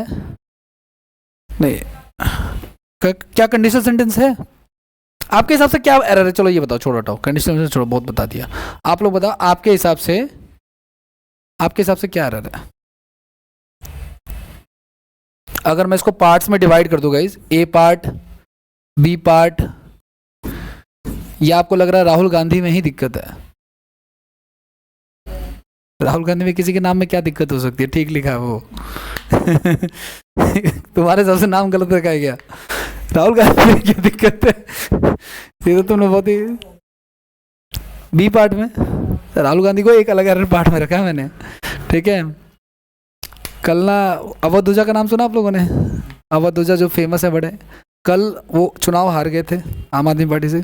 कल उनकी स्कॉर्पियो गाड़ी के चारों पहिए किसी ने खोल लिए। न्यूज़ देखी थी क्या आप लोगों ने?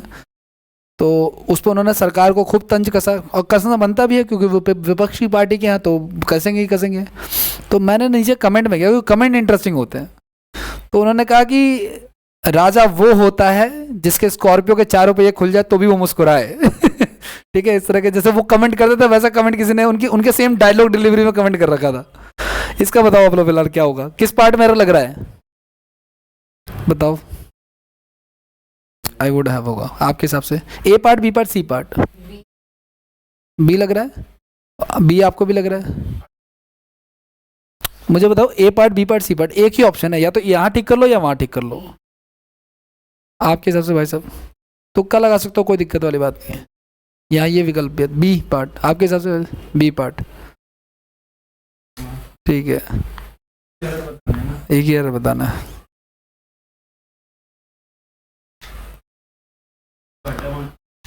नहीं बस एरर बता दो तुम, बी पार्ट है।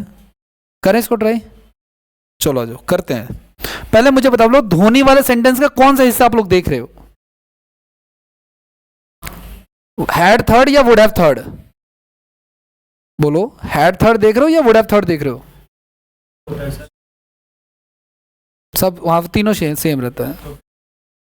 हाँ जी, आप धोनी वाले सेंटेंस का कौन सा पार्ट देख रहे हो? धोनी वाले सेंटेंस में मैंने क्या लिखवाया था, इसके आगे क्या होना चाहिए? हैड प्लस में वर्ब की, और पीछे क्या होना चाहिए? वुड हैव प्लस में वर्ब की। तो क्या दोनों में से कोई एक स्ट्रक्चर दिख रहा है क्या आपको? ना तो देखो पीछे वुड हैव थर्ड है, और अगर कह रहे हो कि आगे हैड है, तो हैड तो है मैं मान लेता हूं, लेकिन वर्ब की थर्ड फॉर्म कहां है? नहीं है ना? ठीक है, एक्चुअली में ये सेंटेंस क्या है हमारा? नो एरर है। क्या है ये सेंटेंस हमारा? अब आप समझना क्या हो गया ये, ठीक है ना? देखो सुनो, एक्चुअली इस सेंटेंस में मिक्सिंग हुई ही नहीं है। अगर मैं इसको लिखना चाहूंगा, ये जो लिखना चाहूं, ये वुड के साथ ये वर्ब की फर्स्ट फॉर्म मान लेते हैं। देखो सुनो, कुछ ऐसे शब्द होते हैं जिनको तीनों फॉर्म सेम रहते हैं, शूट, शूट और शूट। ऐसा क्यों होता है ये मैं वर्ब में पढ़ाऊंगा आपको, लेकिन ये मान लो कुछ ऐसे वर्ब्स होते हैं जिनको तीनों फॉर्म क्या होते हैं? सेम सेम होते हैं, ठीक है ना? तो ये शूट, इसको V1 मान लेते हैं वर्ब की फर्स्ट फॉर्म। तो ये क्या लिखा हुआ है हमारा? वुड प्लस में वर्ब की, वुड प्लस में वर्ब की फर्स्ट फॉर्म हो गया ना ये तो पीछे वाले में। और आगे वाले में क्या लिखा है? खाली हैड लिखा हुआ है। क्या लिखा हुआ है? खाली। और मैंने आपको अभी बताया था कि हैड जो होता है वो कौन सी फॉर्म होती है? वर्ब की सेकंड। तो इसको अगर मैं सेकंड फॉर्म मान लेता हूं, तो ऐसा कोई स्ट्रक्चर पढ़ा था क्या हमने? पढ़ा था ना? एक तो हमने धोनी वाला पढ़ा था, दूसरा स्ट्रक्चर क्या पढ़ा था हमने? सेकंड और वुड। क्या यही लिखा है? क्या लिखा ना? सेकंड हो गया ये वाला हमारा, और वो क्या होगा हमारा? वुड प्लस वर्ब की। तो मिक्सिंग तो हुई नहीं, और जब मिक्सिंग नहीं हुई तो फिर एरर भी। कुछ समझ में आ रही है बात आपको? अभी टेंशन वाली कोई बात नहीं, धीरे धीरे आ जाएगी और समझ में, ठीक है ना? मैंने कहा ना, एक दिन में नहीं जज कर सकते, आपको पेशेंस रखना पड़ेगा, ठीक है? मैथ्स में भी नहीं जज कर सकते, इंग्लिश में भी जज नहीं कर सकते, जीएस में भी नहीं कहीं नहीं कर सकते आप, ठीक है? मैं कर सकता हूँ लेकिन, ठीक है? वो भी एक दिन में नहीं, क्योंकि आप ना मैंने से कोई सवाल पूछा है, वैसे तो कर लिया मैंने जज उधर, ठीक है? कहीं कहीं कर लिया, ठीक है? आगे लेकिन आ जाओ, करें वापस आ जाए। तो बात समझ में आ रही है आपको? आपको लग रहा था कि मिक्सिंग हुई, लेकिन मिक्सिंग नहीं हुई, हम अभी पहचान नहीं पा रहे, धीरे धीरे भी पहचानेंगे। समझ पा रहे हो क्या? चलो आ जाओ, और दे दूं। अब एक और एग्जांपल देखो आप लोग।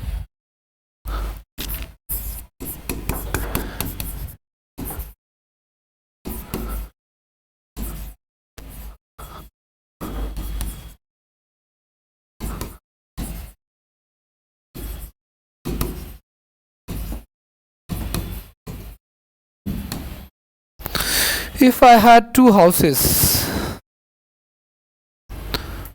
I would have given one to you. अब बताओ आप लोग किस पार्ट में एरर है? जिससे पूछूंगा वही जवाब देगा। बताओ क्या लग रहा है आपको, किस पार्ट में एरर हो सकता है?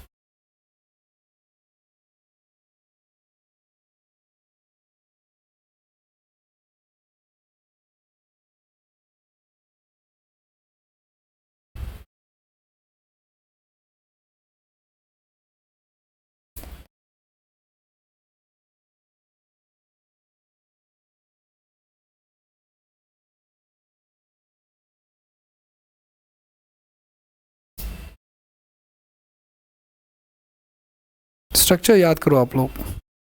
आगे अगर हैड थर्ड है तो पीछे क्या होना चाहिए? वुड हैव थर्ड होना चाहिए ना? धोनी वाले, सबसे पहले किसको प्रायोरिटी देनी है हमें? धोनी वाले स्ट्रक्चर को, है ना भाई? अगर आगे हैड थर्ड है तो पीछे क्या होना चाहिए? Would have third. क्या है ऐसा कुछ? क्या दिख रहा है आपको? थर्ड दिख रहा है। पीछे देखो वुड भी है, हैव भी, और वर्ब की। तो अगर पीछे वुड हैव थर्ड है गाइस, अगर क्या है पीछे वुड हैव वर्ब की थर्ड फॉर्म है, तो फिर आगे क्या होना चाहिए था? हैड प्लस में वर्ब की। क्या आपको दिख रहा है हैड प्लस में वर्ब की थर्ड फॉर्म? नहीं है, तो क्या हो जाएगा हमारा एरर? ए पार्ट में। कुछ लोग कहेंगे सर हैड दिख तो रहा है, तो मैंने कहा हैड तो दिख रहा है, लेकिन वर्ब की थर्ड फॉर्म तो नहीं है ना।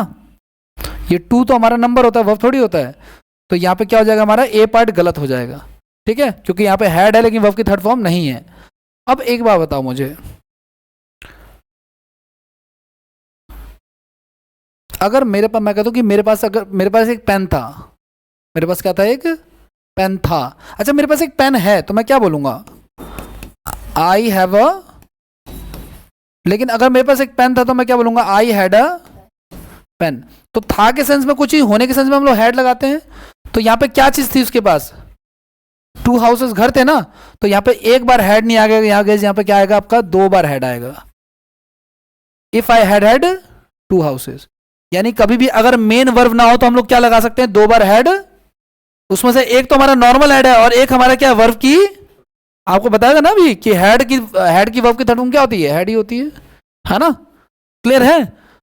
अब आप में से हो सकता है कितने लोग ऐसे जिन्होंने पहली बार देखा है ये 2 बार हेड एक साथ, ठीक है, लेकिन ऐसा होता है, मैं क्या करूं, ठीक है, ऐसा होता है, आपको ध्यान में रखना है, ठीक है। लेकिन आपने जो देखा, मैंने भी कभी देखा, ऐसे शौक किया होगा कि 2 बार हेड पढ़ने में कितना अजीब लग रहा है, ठीक है, कुछ गलती तो नहीं हो रही है, लेकिन ये ग्रामेटिकली बिल्कुल सही लिखा हुआ है।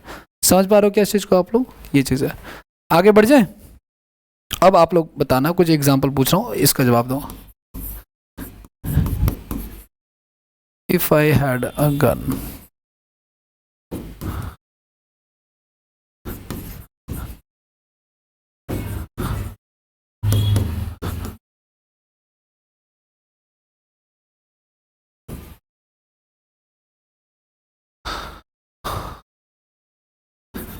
A part, B part, C part या डी पार्ट।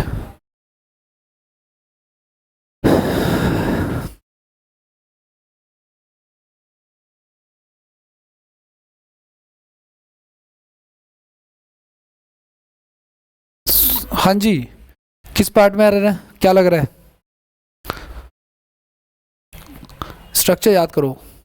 अगर आगे हेड थर्ड है तो पीछे क्या होना चाहिए, वुड प्लस में है प्लस में वर्ब की। इसमें क्या दिख रहा है आपको, क्या पीछे वुड हैव थर्ड दिख रहा है या आगे हेड थर्ड दिख रहा है, पीछे हमें दिख रहा है वुड भी दिख रहा है भी दिख रहा है, वर्ब की। मैंने कहा शूट तो तीनों में शूट रहता है, तो थर्ड मान लेंगे इस बार हम लोग। तो अगर पीछे वुड हैव थर्ड है गाइस, मैंने क्या कहा था, अगर पीछे क्या हो हमारा, वुड लिखा हो, हैव लिखा हो और वर्ब की थर्ड फॉर्म लिखी हुई हो, तो फिर आगे क्या होता है, आगे होना चाहिए हैड प्लस वर्ब की थर्ड फॉर्म होनी चाहिए। तो देखो क्या आगे हैड और वर्ब की थर्ड फॉर्म है, हैड तो है लेकिन वर्ब की थर्ड फॉर्म नहीं है। और मैंने कहा था कि जब कभी भी ऐसा होगा तो क्या कर देना, 2 बार, चाहे कितना भी अजीब लगे। अभी इंग्लिश में हम जितना आगे बढ़ेंगे कुछ बहुत कुछ आपको अजीब लगेगा, बहुत कुछ ऐसा लगेगा जैसे कि बचपन से गलत पढ़ते आ रहे हैं, ठीक है। बहुत चीज़ें गलत हैं भी लेकिन हर चीज़ गलत भी नहीं है, ठीक है, कोई दिक्कत नहीं, आगे बढ़ जाए। तो क्लियर है यहाँ तक। तो मैंने आपको क्या बताया, अब रिकॉल करवा दो एक बार मुझे आप लोग। मैंने ये कहा था गाइस आपको कि कंडीशनल सेंटेंस जो होते हैं गाइस वो कितने हिस्सों में होते हैं, 2 हिस्सों में होते हैं, ठीक है ना। कंडीशनल सेंटेंस कितने हिस्सों में होते हैं हमेशा, एक इफ क्लॉज और एक आगे भी हो सकता है पीछे भी हो सकता है, कोई फर्क नहीं पड़ता।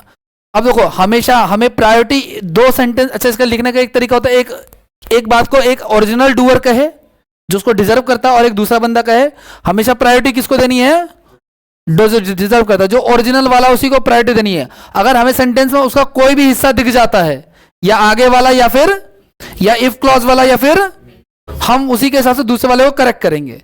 हम दूसरे वाले को वैल्यू नहीं देंगे, दूसरे वाले को तब वैल्यू देंगे जब आगे वाले का कोई भी पार्ट हमें ना मिले, मतलब आगे फर्स्ट वाला इन्वॉल्व ही ना हुआ हो, आया ही ना हो।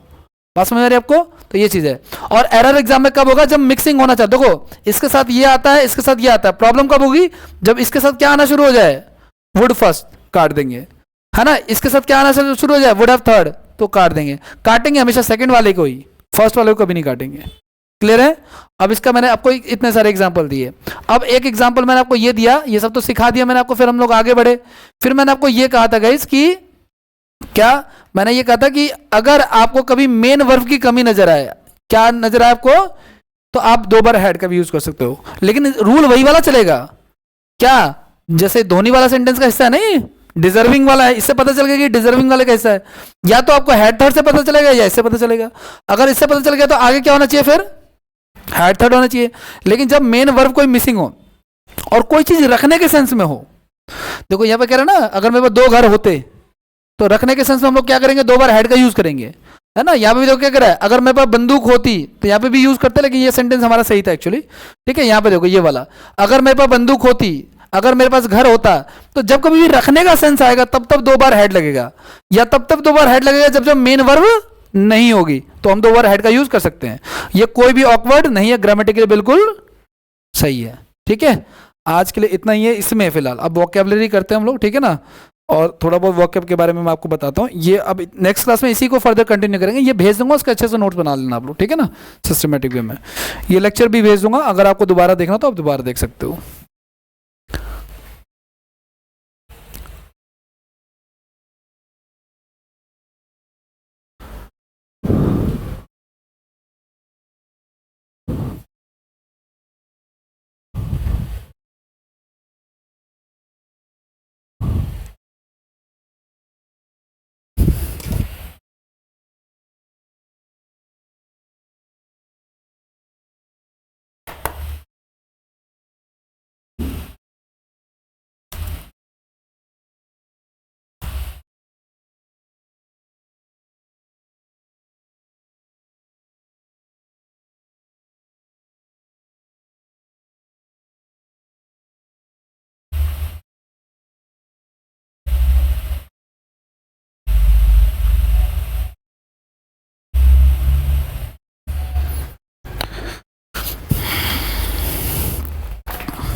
दो है क्या?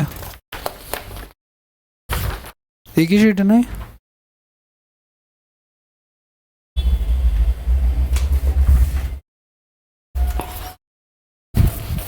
ये पकड़ो, दे रहा हूँ सर आपको, वेट कर दो, एक आप लोग, आप उनको देता हूँ।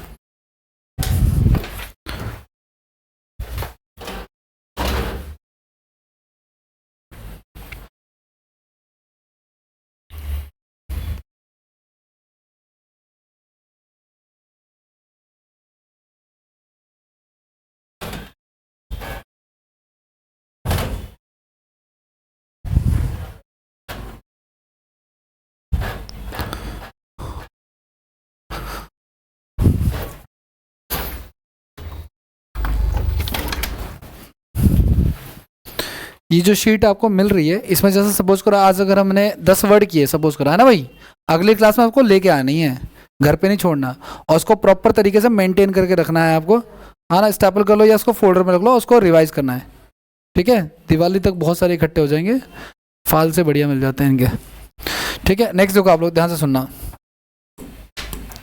मैंने आपको बताया था ना वोकैब के बारे में, मैंने क्या बताया था आपको, वोकैब। तो मैंने कहा ना वोकैब में क्या आता है आपका, वन वर्ड सब्स्टिट्यूशन आता है, अनेक शब्दों के लिए एक शब्द, है ना, और आपका ईडियम्स आता है, मुहावरे, जैसे हिंदी में होता था सेम वैसे इंग्लिश में। तो ये मैंने जो आपको दिया, ये शायद मैंने वन वर्ड दिया था, है ना, ठीक है। तो ये हम शुरू कर रहे हैं क्वेश्चन नंबर 1 से, और ये कितने कराने मुझे, 400, ठीक है। लेकिन ध्यान से सुनना इस चीज को, ये तो 60 ही है, एक साथ 400 थोड़ी दूंगा, तुम लोग घर छोड़ के आ जाओगे, ठीक है। फालसी खाने की स्कीम 6-6 महीने बाद चालू होगी। अच्छा, जैसे मान के चलो अगर मैंने क्वेश्चन नंबर 1 बताया है आपको, तो उसके चारों वर्ड्स भी मैं बताऊंगा जहां मुझे जरूरी लगेगा। आपको इसकी मीनिंग कहीं कहीं लिख लेनी है, अगर आपको लिख पाते हो तो, अगर कहीं और लिख पाते हो तो आपकी अच्छी बात है, आप जानो, आपका काम जाने, ठीक है ना। लेकिन जितना हो सके, जैसे मान लो किसी की इंग्लिश बहुत ज़्यादा वीक है तो पूरा लिख लो, जितना बता रहा हूँ मैं आपको, एक एक वर्ड लिख सकते हो, ठीक है ना। अगर किसी को लगता है मैं कर सकता हूँ तो वो अपना चुपचाप टिक कर ले और आगे बढ़ जाए, मैं एक एक करके सबको एक्सप्लेन करूंगा, ठीक है। आगे बढ़ जाए, चलो आ चलो। अब देखो सुनो, पहला क्वेश्चन हमारा क्या रहेगा, पर्सन, एनिमल और a plant much below the usual height. मेरी बात जरा ध्यान से सुनिएगा आप लोग।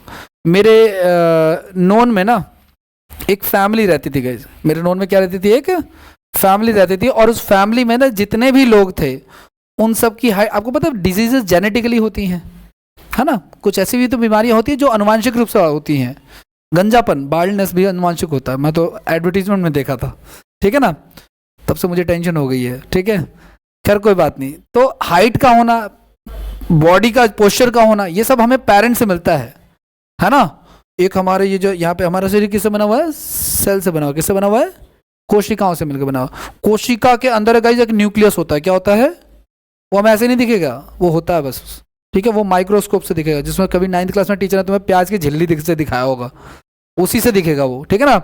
उसके अंदर एक न्यूक्लियस होता है गाइस, क्या होता है उसके अंदर, एक न्यूक्लियस होता है, उसके अंदर होता है क्रोमोसोम्स, ठीक है ना। उसको जब काटते हैं ना उसके ऊपर होते हैं वो पेरेंट्स जो लेके आते हैं ना हेरिडिटी, वो वहां बैठा हुआ है, ठीक है ना। तो हमारा जो बॉडी शेप है, हमारा जो दिखने का तरीका है, हमारा जो हाइट है, हमारा जो वॉक है, टॉक है, तो वो सब पेरेंट्स से मैच हो जाता है, ठीक है। तो मैंने कहा मेरे नॉन में कोई फैमिली रहती थी, उन सबकी हाइट कैसी थी, 5-5 फुट की थी, ठीक है ना।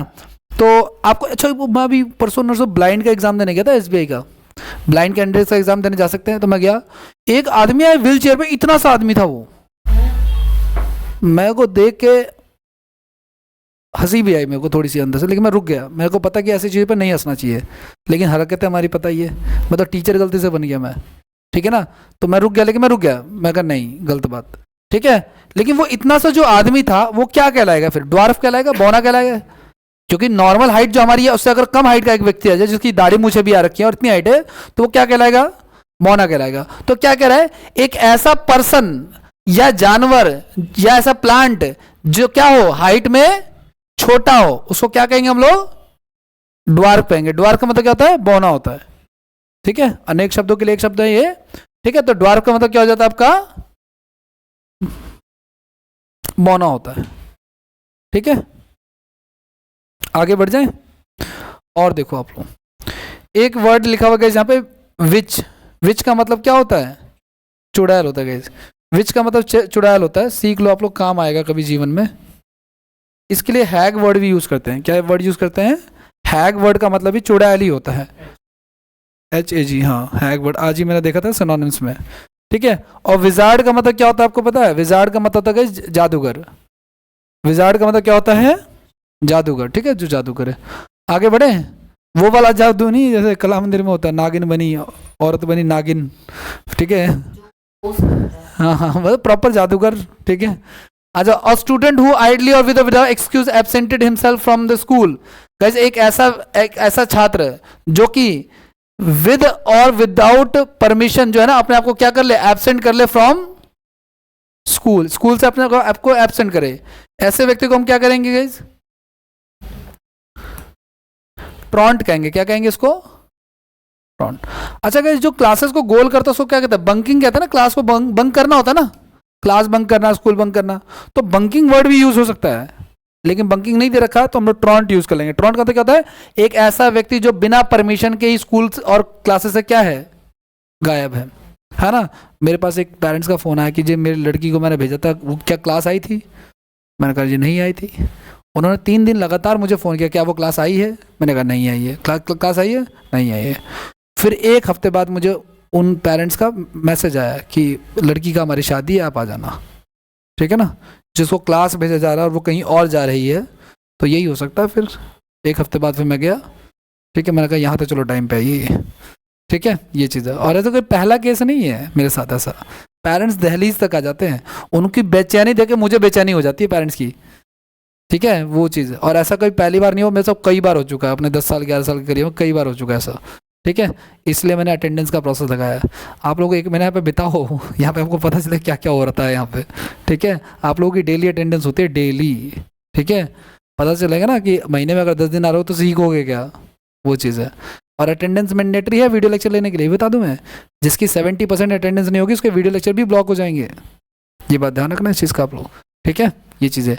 वीडियो लेक्चर इसलिए नहीं है कि आप फीस दे के आप घर बैठ के आप सीख रहे हो, कोई मजबूरी हो तो ठीक है, जैसे सुबह मॉर्निंग के बैच में एक बच्चे का एक्सीडेंट हो गया, तो ये जो हमारी ये जो टेल होती है, वो टेल बोन जो हमारी क्या बोलते हैं इसको, स्पाइनल कॉर्ड जो होती है, वो इंजर्ड हो गई, तो वो नहीं आ सकता, वो बैठ ही नहीं सकता, तो ऐसे के लिए सुविधा होगी।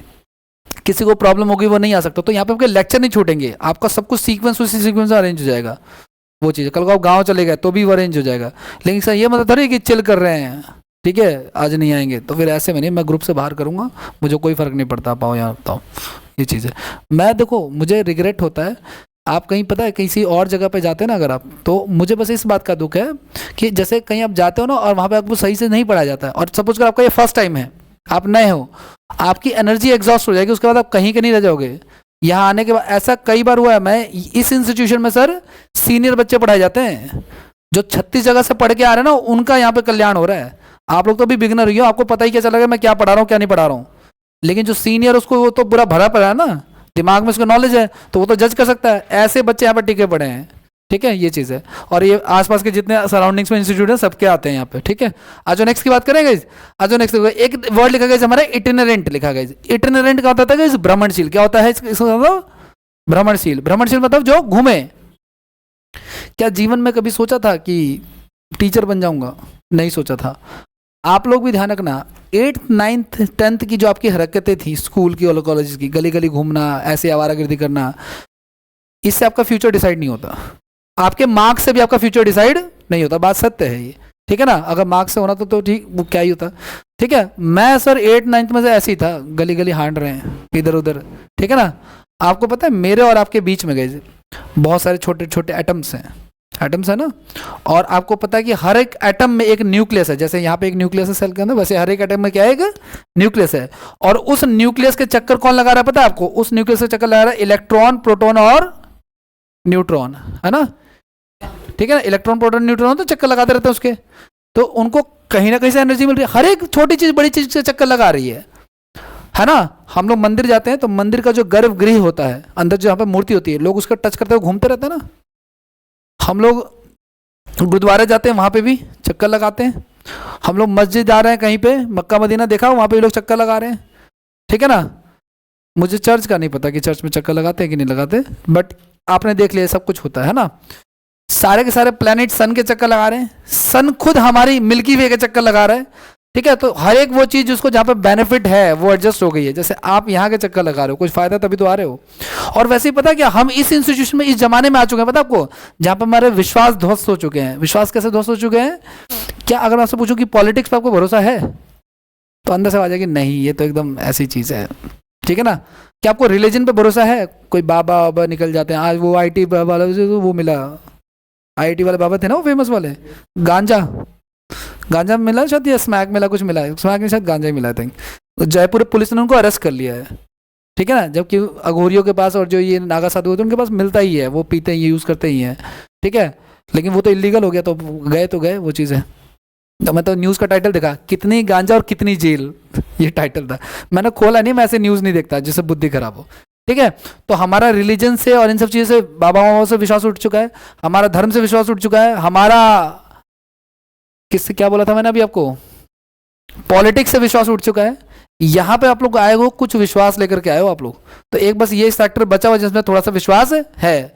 अब अगर मैं आपको आपके उद्देश्य तक ना पहुंचा सकूं तो उसका कोई फायदा नहीं है, और आपका विश्वास फिर टूटेगा।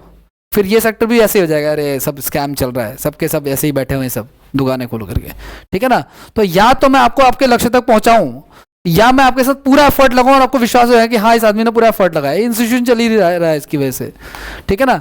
कि जिन्होंने यहाँ से पढ़ा, यहाँ पे कोई भी एडवर्टीजमेंट वाला नहीं है, बहुत रेयर कोई ऐसा कुछ एडवर्टीजमेंट से आ रहे होंगे, किसी ना किसी की रिकमेंडेशन वाले बंदे हैं यहाँ पे, ठीक है। आ जाओ चलो देखो, तो इटिनरेंट का क्या होता है, जो भ्रमणशील, जो बिना किसी एमलेसली घूमता रहे इधर उधर, जैसे बंजारे वगैरह होते हैं, ठीक है।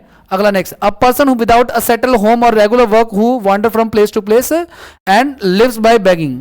अब देखो, अभी मैंने आपको बताया गाइस कि ऐसा व्यक्ति जो इधर उधर घूमता है उसको क्या कहते हैं, इटिनरेंट कहते हैं, ठीक है ना। और यहां पे वो क्या कर रहा है, एक ऐसा व्यक्ति जो विदाउट होम हो और इधर उधर घूमता रहे। वॉन्डरिंग मतलब क्या होता है, घूमना, कहां पे, फ्रॉम प्लेस टू प्लेस, जगह से जगह पे। तो इसका आंसर फिर देखो अब क्या हो जाएगा, समझ पा रहे हो क्या? तो जो पिछले वाले का ऑप्शन था वही दूसरे वाले का क्या हो जाएगा, आंसर हो जाएगा। इसलिए आपको चारों ऑप्शन पे फोकस रखना है कि क्या क्या हो जाएगा, ठीक है। आगे बढ़ जाए, नेक्स्ट पे आते हैं। अ पर्सन एंड एनिमल और plant belonging to original place, इसका गाइस नेटिव प्लेस हो जाएगा। क्या हो जाएगा इसका, सपोज करो अगर मैं इनसे पूछता हूँ कि what is your native place, क्या आंसर दोगे इसका? क्या आपको क्वेश्चन क्लियर है, मैं क्या पूछ रहा हूँ? नहीं, कोई बताएगा what is your native place? Rajasthan, ठीक है। मैंने कहने का मतलब ये है कि आप कहाँ से ओरिजिनली कहाँ से बिलोंग करते हो, ठीक है ना। तो क्या कहना चाह रहे हैं, क्या अ पर्सन एनिमल और plant belonging to original place, है ना। कोई बिहार बोल सकता है, कोई MP बोल सकता है, कोई UP बोल सकता है, जहां से बिलोंग करो आप। आप में से बिहार से कोई है, बिहार से कोई है, आप हो बिहार में, कहाँ से हो आप? मधुबन से हो। देखो मैं बताता हूँ बिहार में क्या प्रॉब्लम है। जैसे मैं खुद बिहार से हूँ, तो जब कोई बच्चा यहाँ पे पढ़ता है ना, और पढ़ने के बाद जो गर्मी की छुट्टियों में गांव जाता है, तो जो उसके पटीदार के लोग हैं, पटीदार समझते हो आप लोग, चाचा ताऊ के लड़के हैं, वो जज करने की कोशिश करते हैं, या पड़ोस मोहल्ले वाले जज करके कितना ही इसकी नॉलेज हो गई है। इन सब चीज़ों से कॉम्पिटिशन चलता रहता है, इसको लेकर वो सवाल जवाब भी करते रहते हैं कि किसी तरह मैं इसको नीचा दिखा दूँ, ठीक है। ये बचकानी हरकतों की बात बता रहा हूँ मैं आपको। तो एक बार, अब मेरी तो इंग्लिश वैसे ही ड्रास्टिक थी, मुझसे किसी ने पूछा what is your native place, और जिस भाई साहब ने ये सवाल पूछा था ना मुझसे, उसके ठीक 10 मिनट पहले मैंने नेटिव की स्पेलिंग जानी थी कि नेटिव को कहते क्या है, तो मैं तो बच गया, मैंने कहा मैंने बता दिया, है ना वो चीज़ है। फिर ना और सवाल पूछा तो फिर मैं भड़क गया और मैंने कलेश कर दिया वहाँ पे, ठीक है, और भगा दिया, ठीक है, ये चीज़ है। नेटिव का मतलब क्या होता है, कोई ऐसी चीज़ जो ओरिजिनल कहाँ से बिलोंग करती है। अच्छा आपने देखा होगा कि जो कैक्टस वगैरह होते हैं, आपको पता है कि डेजर्टेड प्लेस क्या होता है, रेगिस्तान किसे कहते हैं, रेगिस्तान किसे कहते हैं, जहाँ रेत रेत होता है।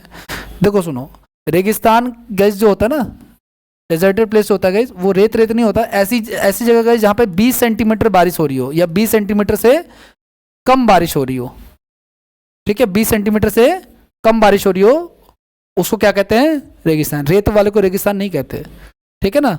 अब रेगिस्तान दो टाइप के होते हैं गैस, या तो हॉट होगा या फिर वो, तो आप में से कोई मनाली वाला नहीं गया कभी, मनाली बर्फ वाले इलाके में, जो ठंडे इलाके होते हैं ना, वो भी क्या है, डेजर्टेड प्लेस है, वो भी रेगिस्तान है, लेकिन वो कैसे रेगिस्तान है, कोल्ड डेजर्ट है। और जो आप जो कह रहे हो ना रेत रेत वाला, वो कौन सा है, और डेजर्ट है। समझ पा रहे हो क्या आप लोग, ठीक है। तो इस तरीके से आपको हर चीज़ का क्लियर रखना है। आज नेक्स्ट की बात करते हैं। अच्छा मैं ये कह रहा था, जो बताने वाला था वो देखो, जितने भी कैक्टस वगैरह होते हैं गाइस, कैक्टस समझ रहे हो, कांटे वाले पौधे, वो रेगिस्तान में ज़्यादा होते हैं। कारण क्या होता है कि सन की लाइट पड़ती है तो वाटर वेपर निकलता है, पानी निकलता है उसमें से, वाष्पीकरण होता है, तो वो सूख ना जाए, उनके अंदर का पानी ना निकल जाए, इसलिए उन्होंने अपने आप पर क्या क्या कर लिया है, कांटे कांटे उगा लिए, अपने आप को वैसे डेवलप कर लिया है ना, ठीक है।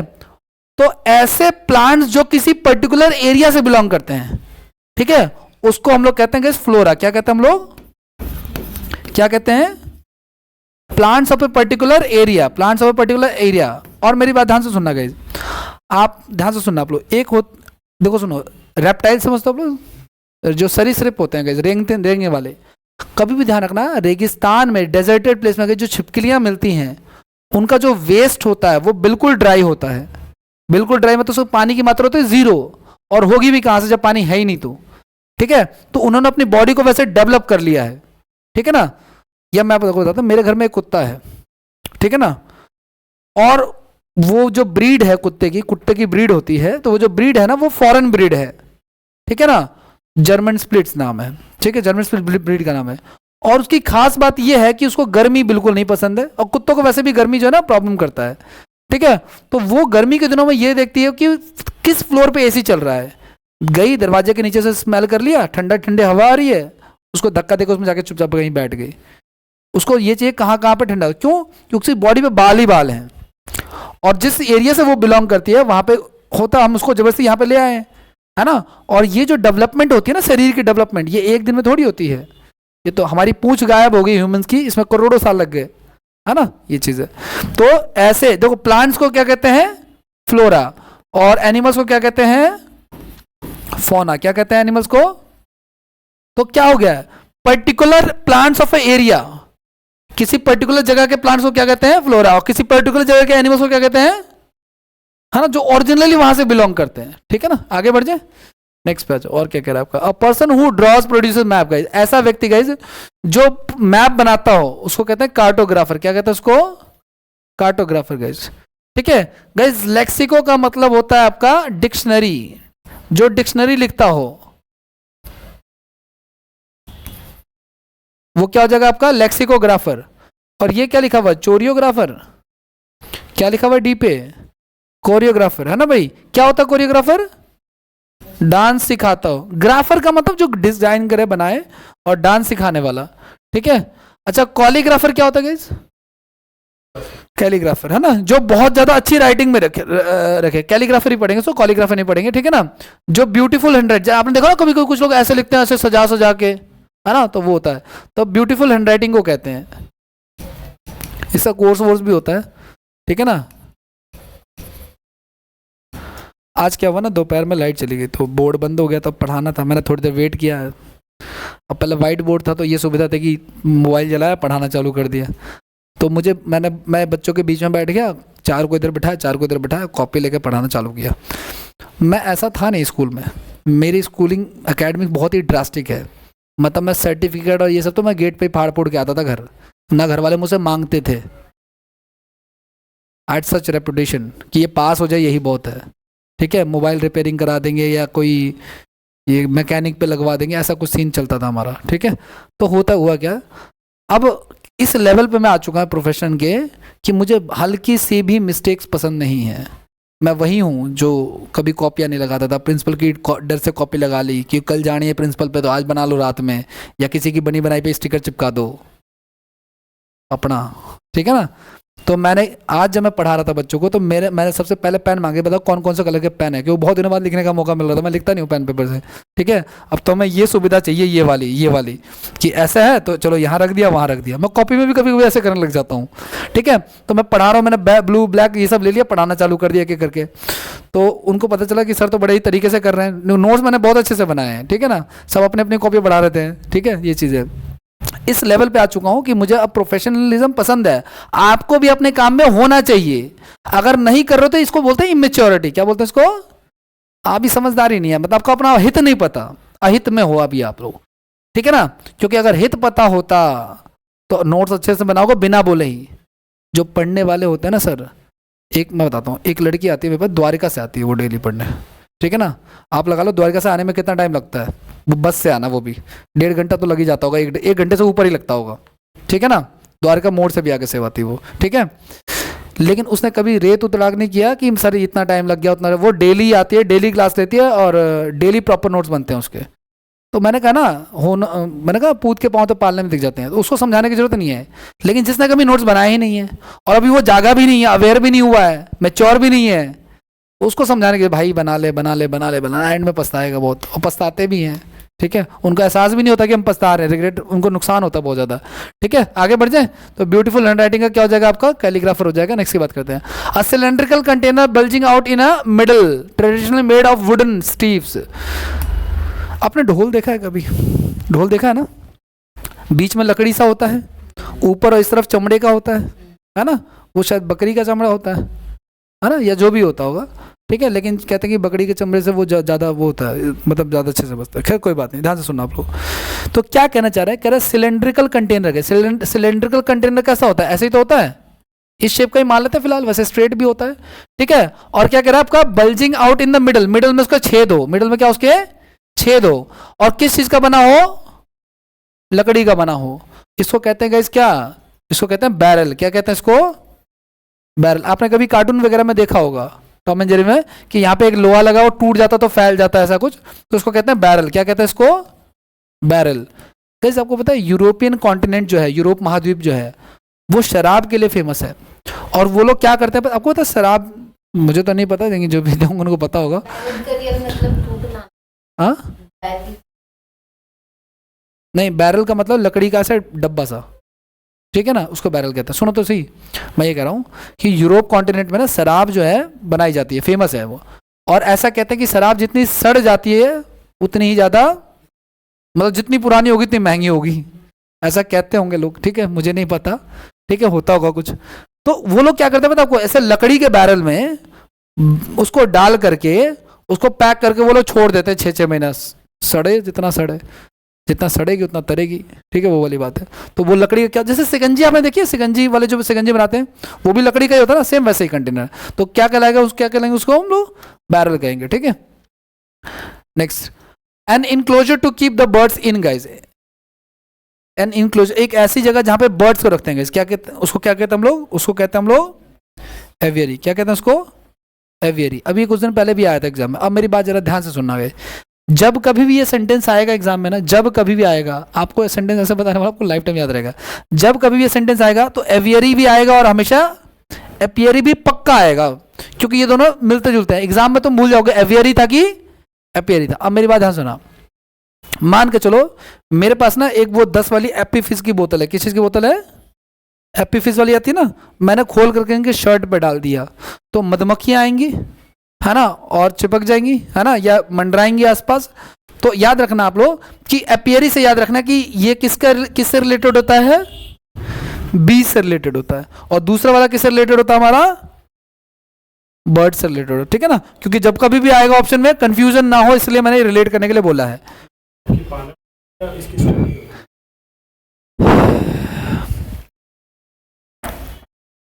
मधुमक्खी पालन भी कह सकते हो, वैसे स्टडी भी हो सकती है, कुछ नहीं, रिलेटेड टू बीज कह लो आप सीधे सीधे, ठीक है।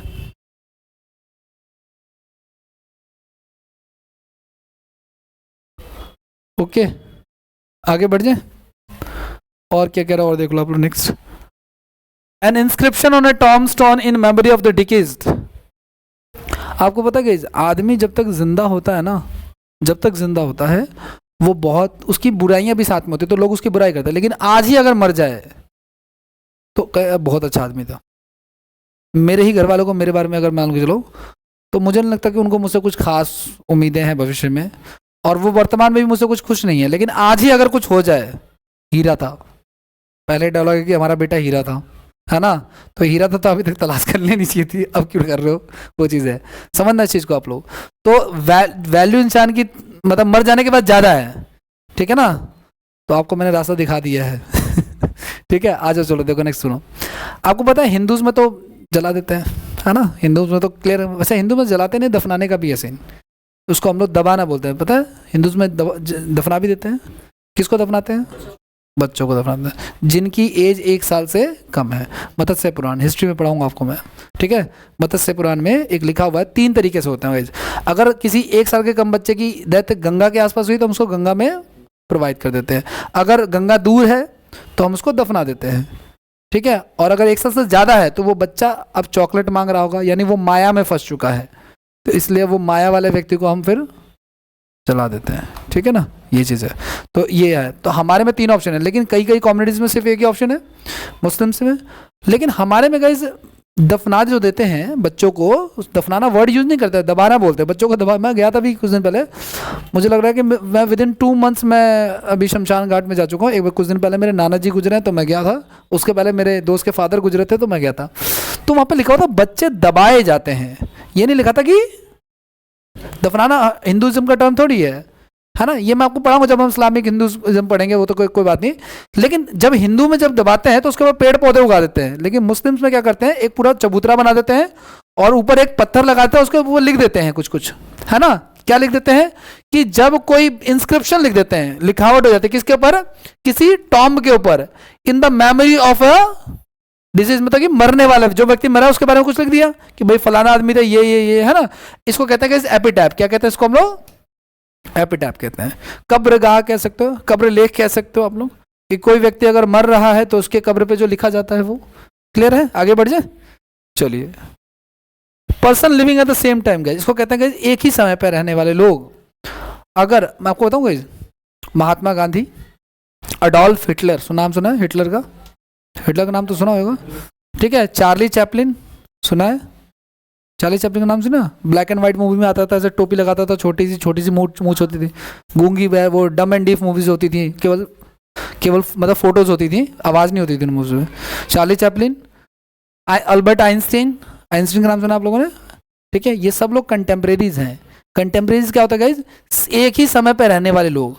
अच्छा, कोई आपसे पूछे कि मिस्टर केजरीवाल और मिस्टर मोदी क्या कंटेम्प्रेरीज हैं? एक ही समय पे तो रह रहे हैं, हाँ? नहीं, चेंज नहीं, एक समय पे जिंदा है कि नहीं, वो चेंज वेंज का कोई वो क्या है इससे मैटर नहीं करता, वो है कि नहीं ये मैटर करता है, ठीक है ना। तो ऐसे लोग हम लोग क्या कहते हैं? कंटेम्प्रेरीज कहते हैं, समकालीन कहते हैं, ठीक है। एक और कर लो फटाफट, चलो। Someone who believes that people can not change the way, इसको कहते हैं फैटलिस्ट। ऐसा व्यक्ति जो मानता होगा कि इवेंट्स विल हैपन, ठीक है ना। मेरी बात ध्यान सुना, मान के चलो ये भाई खूब पढ़ रहा है, दूध दबा के दिन रात, ठीक है ना, और किसी पंडित ने हाथ देखा और बोला कि भाई तेरे तो नसीब में सरकारी नौकरी नहीं है, अब इसने पढ़ना छोड़ दिया, क्योंकि इसके दिमाग में क्या बैठ गया है कि अब नहीं है, पंडित जी ने बोल दिया नहीं है, ठीक है, कंफर्ट जोन में आ गया, पहले पढ़ रहा था अब लोड नहीं ले रहा, बात खत्म हो गई। अब मान के चलो ये दूसरी कंडीशन इसकी, अगर मान के चलो ये नहीं पढ़ रहा, बिल्कुल नहीं पढ़ रहा, माँ बाप कह के थक गए नहीं पढ़ रहा, लेकिन पंडित ने कह दिया कि तेरे तो सरकारी नौकरी है, लेकिन ये अभी भी नहीं पढ़ रहा, क्योंकि कह रहा है कि पंडित जी ने जब कह दिया कि है तो है, पढ़, ये दोनों कंडीशन में नहीं रहा है। समझ हो गया? हमारा दिमाग हमेशा हमें ये जो दे रखा है ना भगवान ने, सही प्रयोग नहीं किया ना, बर्बादी की तरफ ले जाएगा। हमेशा इसके विरुद्ध जाओ, हमेशा। जब ना मन करे पढ़ने का, वो 2 घंटे और पढ़ो, ठीक है। मैं अपना रूटीन बता देता हूँ सर, यहाँ से जाऊँगा, खाना खाऊंगा, लैपटॉप बैठूंगा, 12, 1, 2, 3 भी बज जाता है मेरे को। अकेला ये जो सब कुछ हैंडल कर रहा हूँ मैं, अकेला ही है, और कंटेंट भी बढ़िया देना है। और मैं आपको बता दूं कि अगर कंटेंट में कमी होती तो चलो यहाँ के तो ऑफलाइन बच्चे बोलते हैं एप्लीकेशन जो शिक्षा सदन का एप्लीकेशन वहाँ से बाहर के भी बच्चे पढ़ रहे हैं, अदर स्टेट्स के भी बच्चे पढ़ रहे हैं, कहीं से कोई कंप्लेशन नहीं है। मैं एक एक चैट खोल के दिखा सकता हूँ, मैं हर 10 दिन में पूछता हूँ कोई प्रॉब्लम तो नहीं आ रही। जैसे अभी 2 दिन पहले की बात है, इंडियन पॉलिटी में मैंने एक टॉपिक पढ़ा है गवर्नर, शुद्ध हिंदी में पढ़ा दिया है ना, और बच्चा था इंग्लिश मीडियम का, ठीक है ना, उसने कंप्लेन किया कि सर ये ऐसा वैसा हो गया है, तो फिर मैंने उसको दोबारा जो है लेक्चर को तैयार करके दोबारा डिलीवर किया, ठीक है, ये चीज़ है। आगे बढ़े, मैं किस पे कहता, तो ऐसा व्यक्ति गाइस जो भाग्य में लिखा हुआ उसको मानता है, भाग्य से ज्यादा कुछ मानता ही नहीं है। समझ पा रहे हो इस चीज को आप लोग? अच्छा, जैन धर्म के बारे में सुना आप लोगों ने? सुना है क्या? बौद्ध धर्म के बारे में सुना है?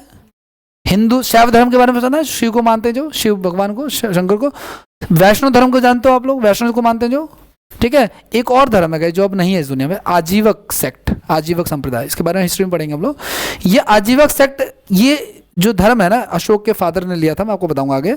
ये वो रिलीजन था, ये कहता है कि जो है सब कुछ प्री डिसाइडेड है, आप कुछ नहीं कर सकते, ठीक है ना। तो आज ये धर्म इस दुनिया में है ही नहीं, इस धर्म का कोई व्यक्ति भी नहीं है, ठीक है ना। तो ध्यान से सुनना, ऐसा व्यक्ति जो क्या मानता हो, ऐसा व्यक्ति someone who believe that people can not change the way events will happen, मतलब लोग अपने जीवन में होने वाली घटनाओं को नहीं बदल सकते, ये बिल्कुल गलत है। नहीं बदल सकते, कौन नहीं बदल सकते? भेड़ बकरी गाय नहीं बदल सकती, हम बदल सकते हैं। को किसको? नहीं, फैटलिस्ट फैनेटिक होता है कट्टर, हाँ फैनेटिक होता है कट्टर, फैटलिस्ट भाग्यवादी, ठीक है ना। तो क्या बताया मैंने आपको? मैंने कहा गाइस कि गाय बकरी बैल नहीं बदलते, लेकिन हम अपना भाग्य, बात सही है। क्यों? मैं आपको बताता हूं क्यों। इसका मैं ये नहीं कह रहा कि वो जो पामोलॉजी है वो गलत है, वो बिल्कुल सही बताते हैं।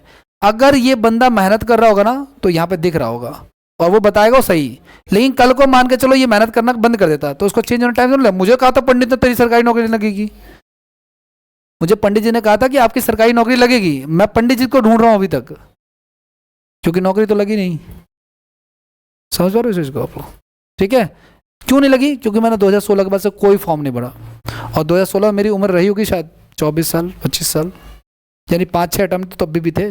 और 2016 में जब मैंने ड्रॉप आउट किया था ना सर, उस समय मेरे मार्क्स आते थे 162 सीजीएल की मार्क्स बता रहा हूँ मैं आपको। CHSL 2015 मेरे 157-158 मार्क्स थे, प्रीलिम्स की बता रहा हूँ मैं आपको। मतलब उतने मार्क्स पर लाके छोड़ना बहुत बड़ी मूर्खता है, ठीक है ना। तो जो लोग भावनाओं में बह जाते हैं ना, वो ऐसे डिसीजन ले लेते हैं, आपको नहीं लेना है, ठीक है ना, कि यार अब तो फॉर्म नहीं भरूंगा, ये सब नहीं है। आपको आगे दम तक अटेम्प्ट करना है, बाबा कोई ऑप्शन भी नहीं है मिडिल और लो मिडिल क्लास के पास, ठीक है। तो फैटलिस्ट क्या होता है? जो भाग्य के भरोसे बैठा हुआ उसको कहते हैं फैटली। और फैनेटिक क्या होता है? होता है बाइगॉट। क्या होता है इसका मतलब? बाइगॉट मतलब कट्टर, है ना, जैसे इंस्टाग्राम पे कट्टर घूम रहे हैं वैसे। ठीक है, आज के लिए इतना ही, थैंक यू सो मच।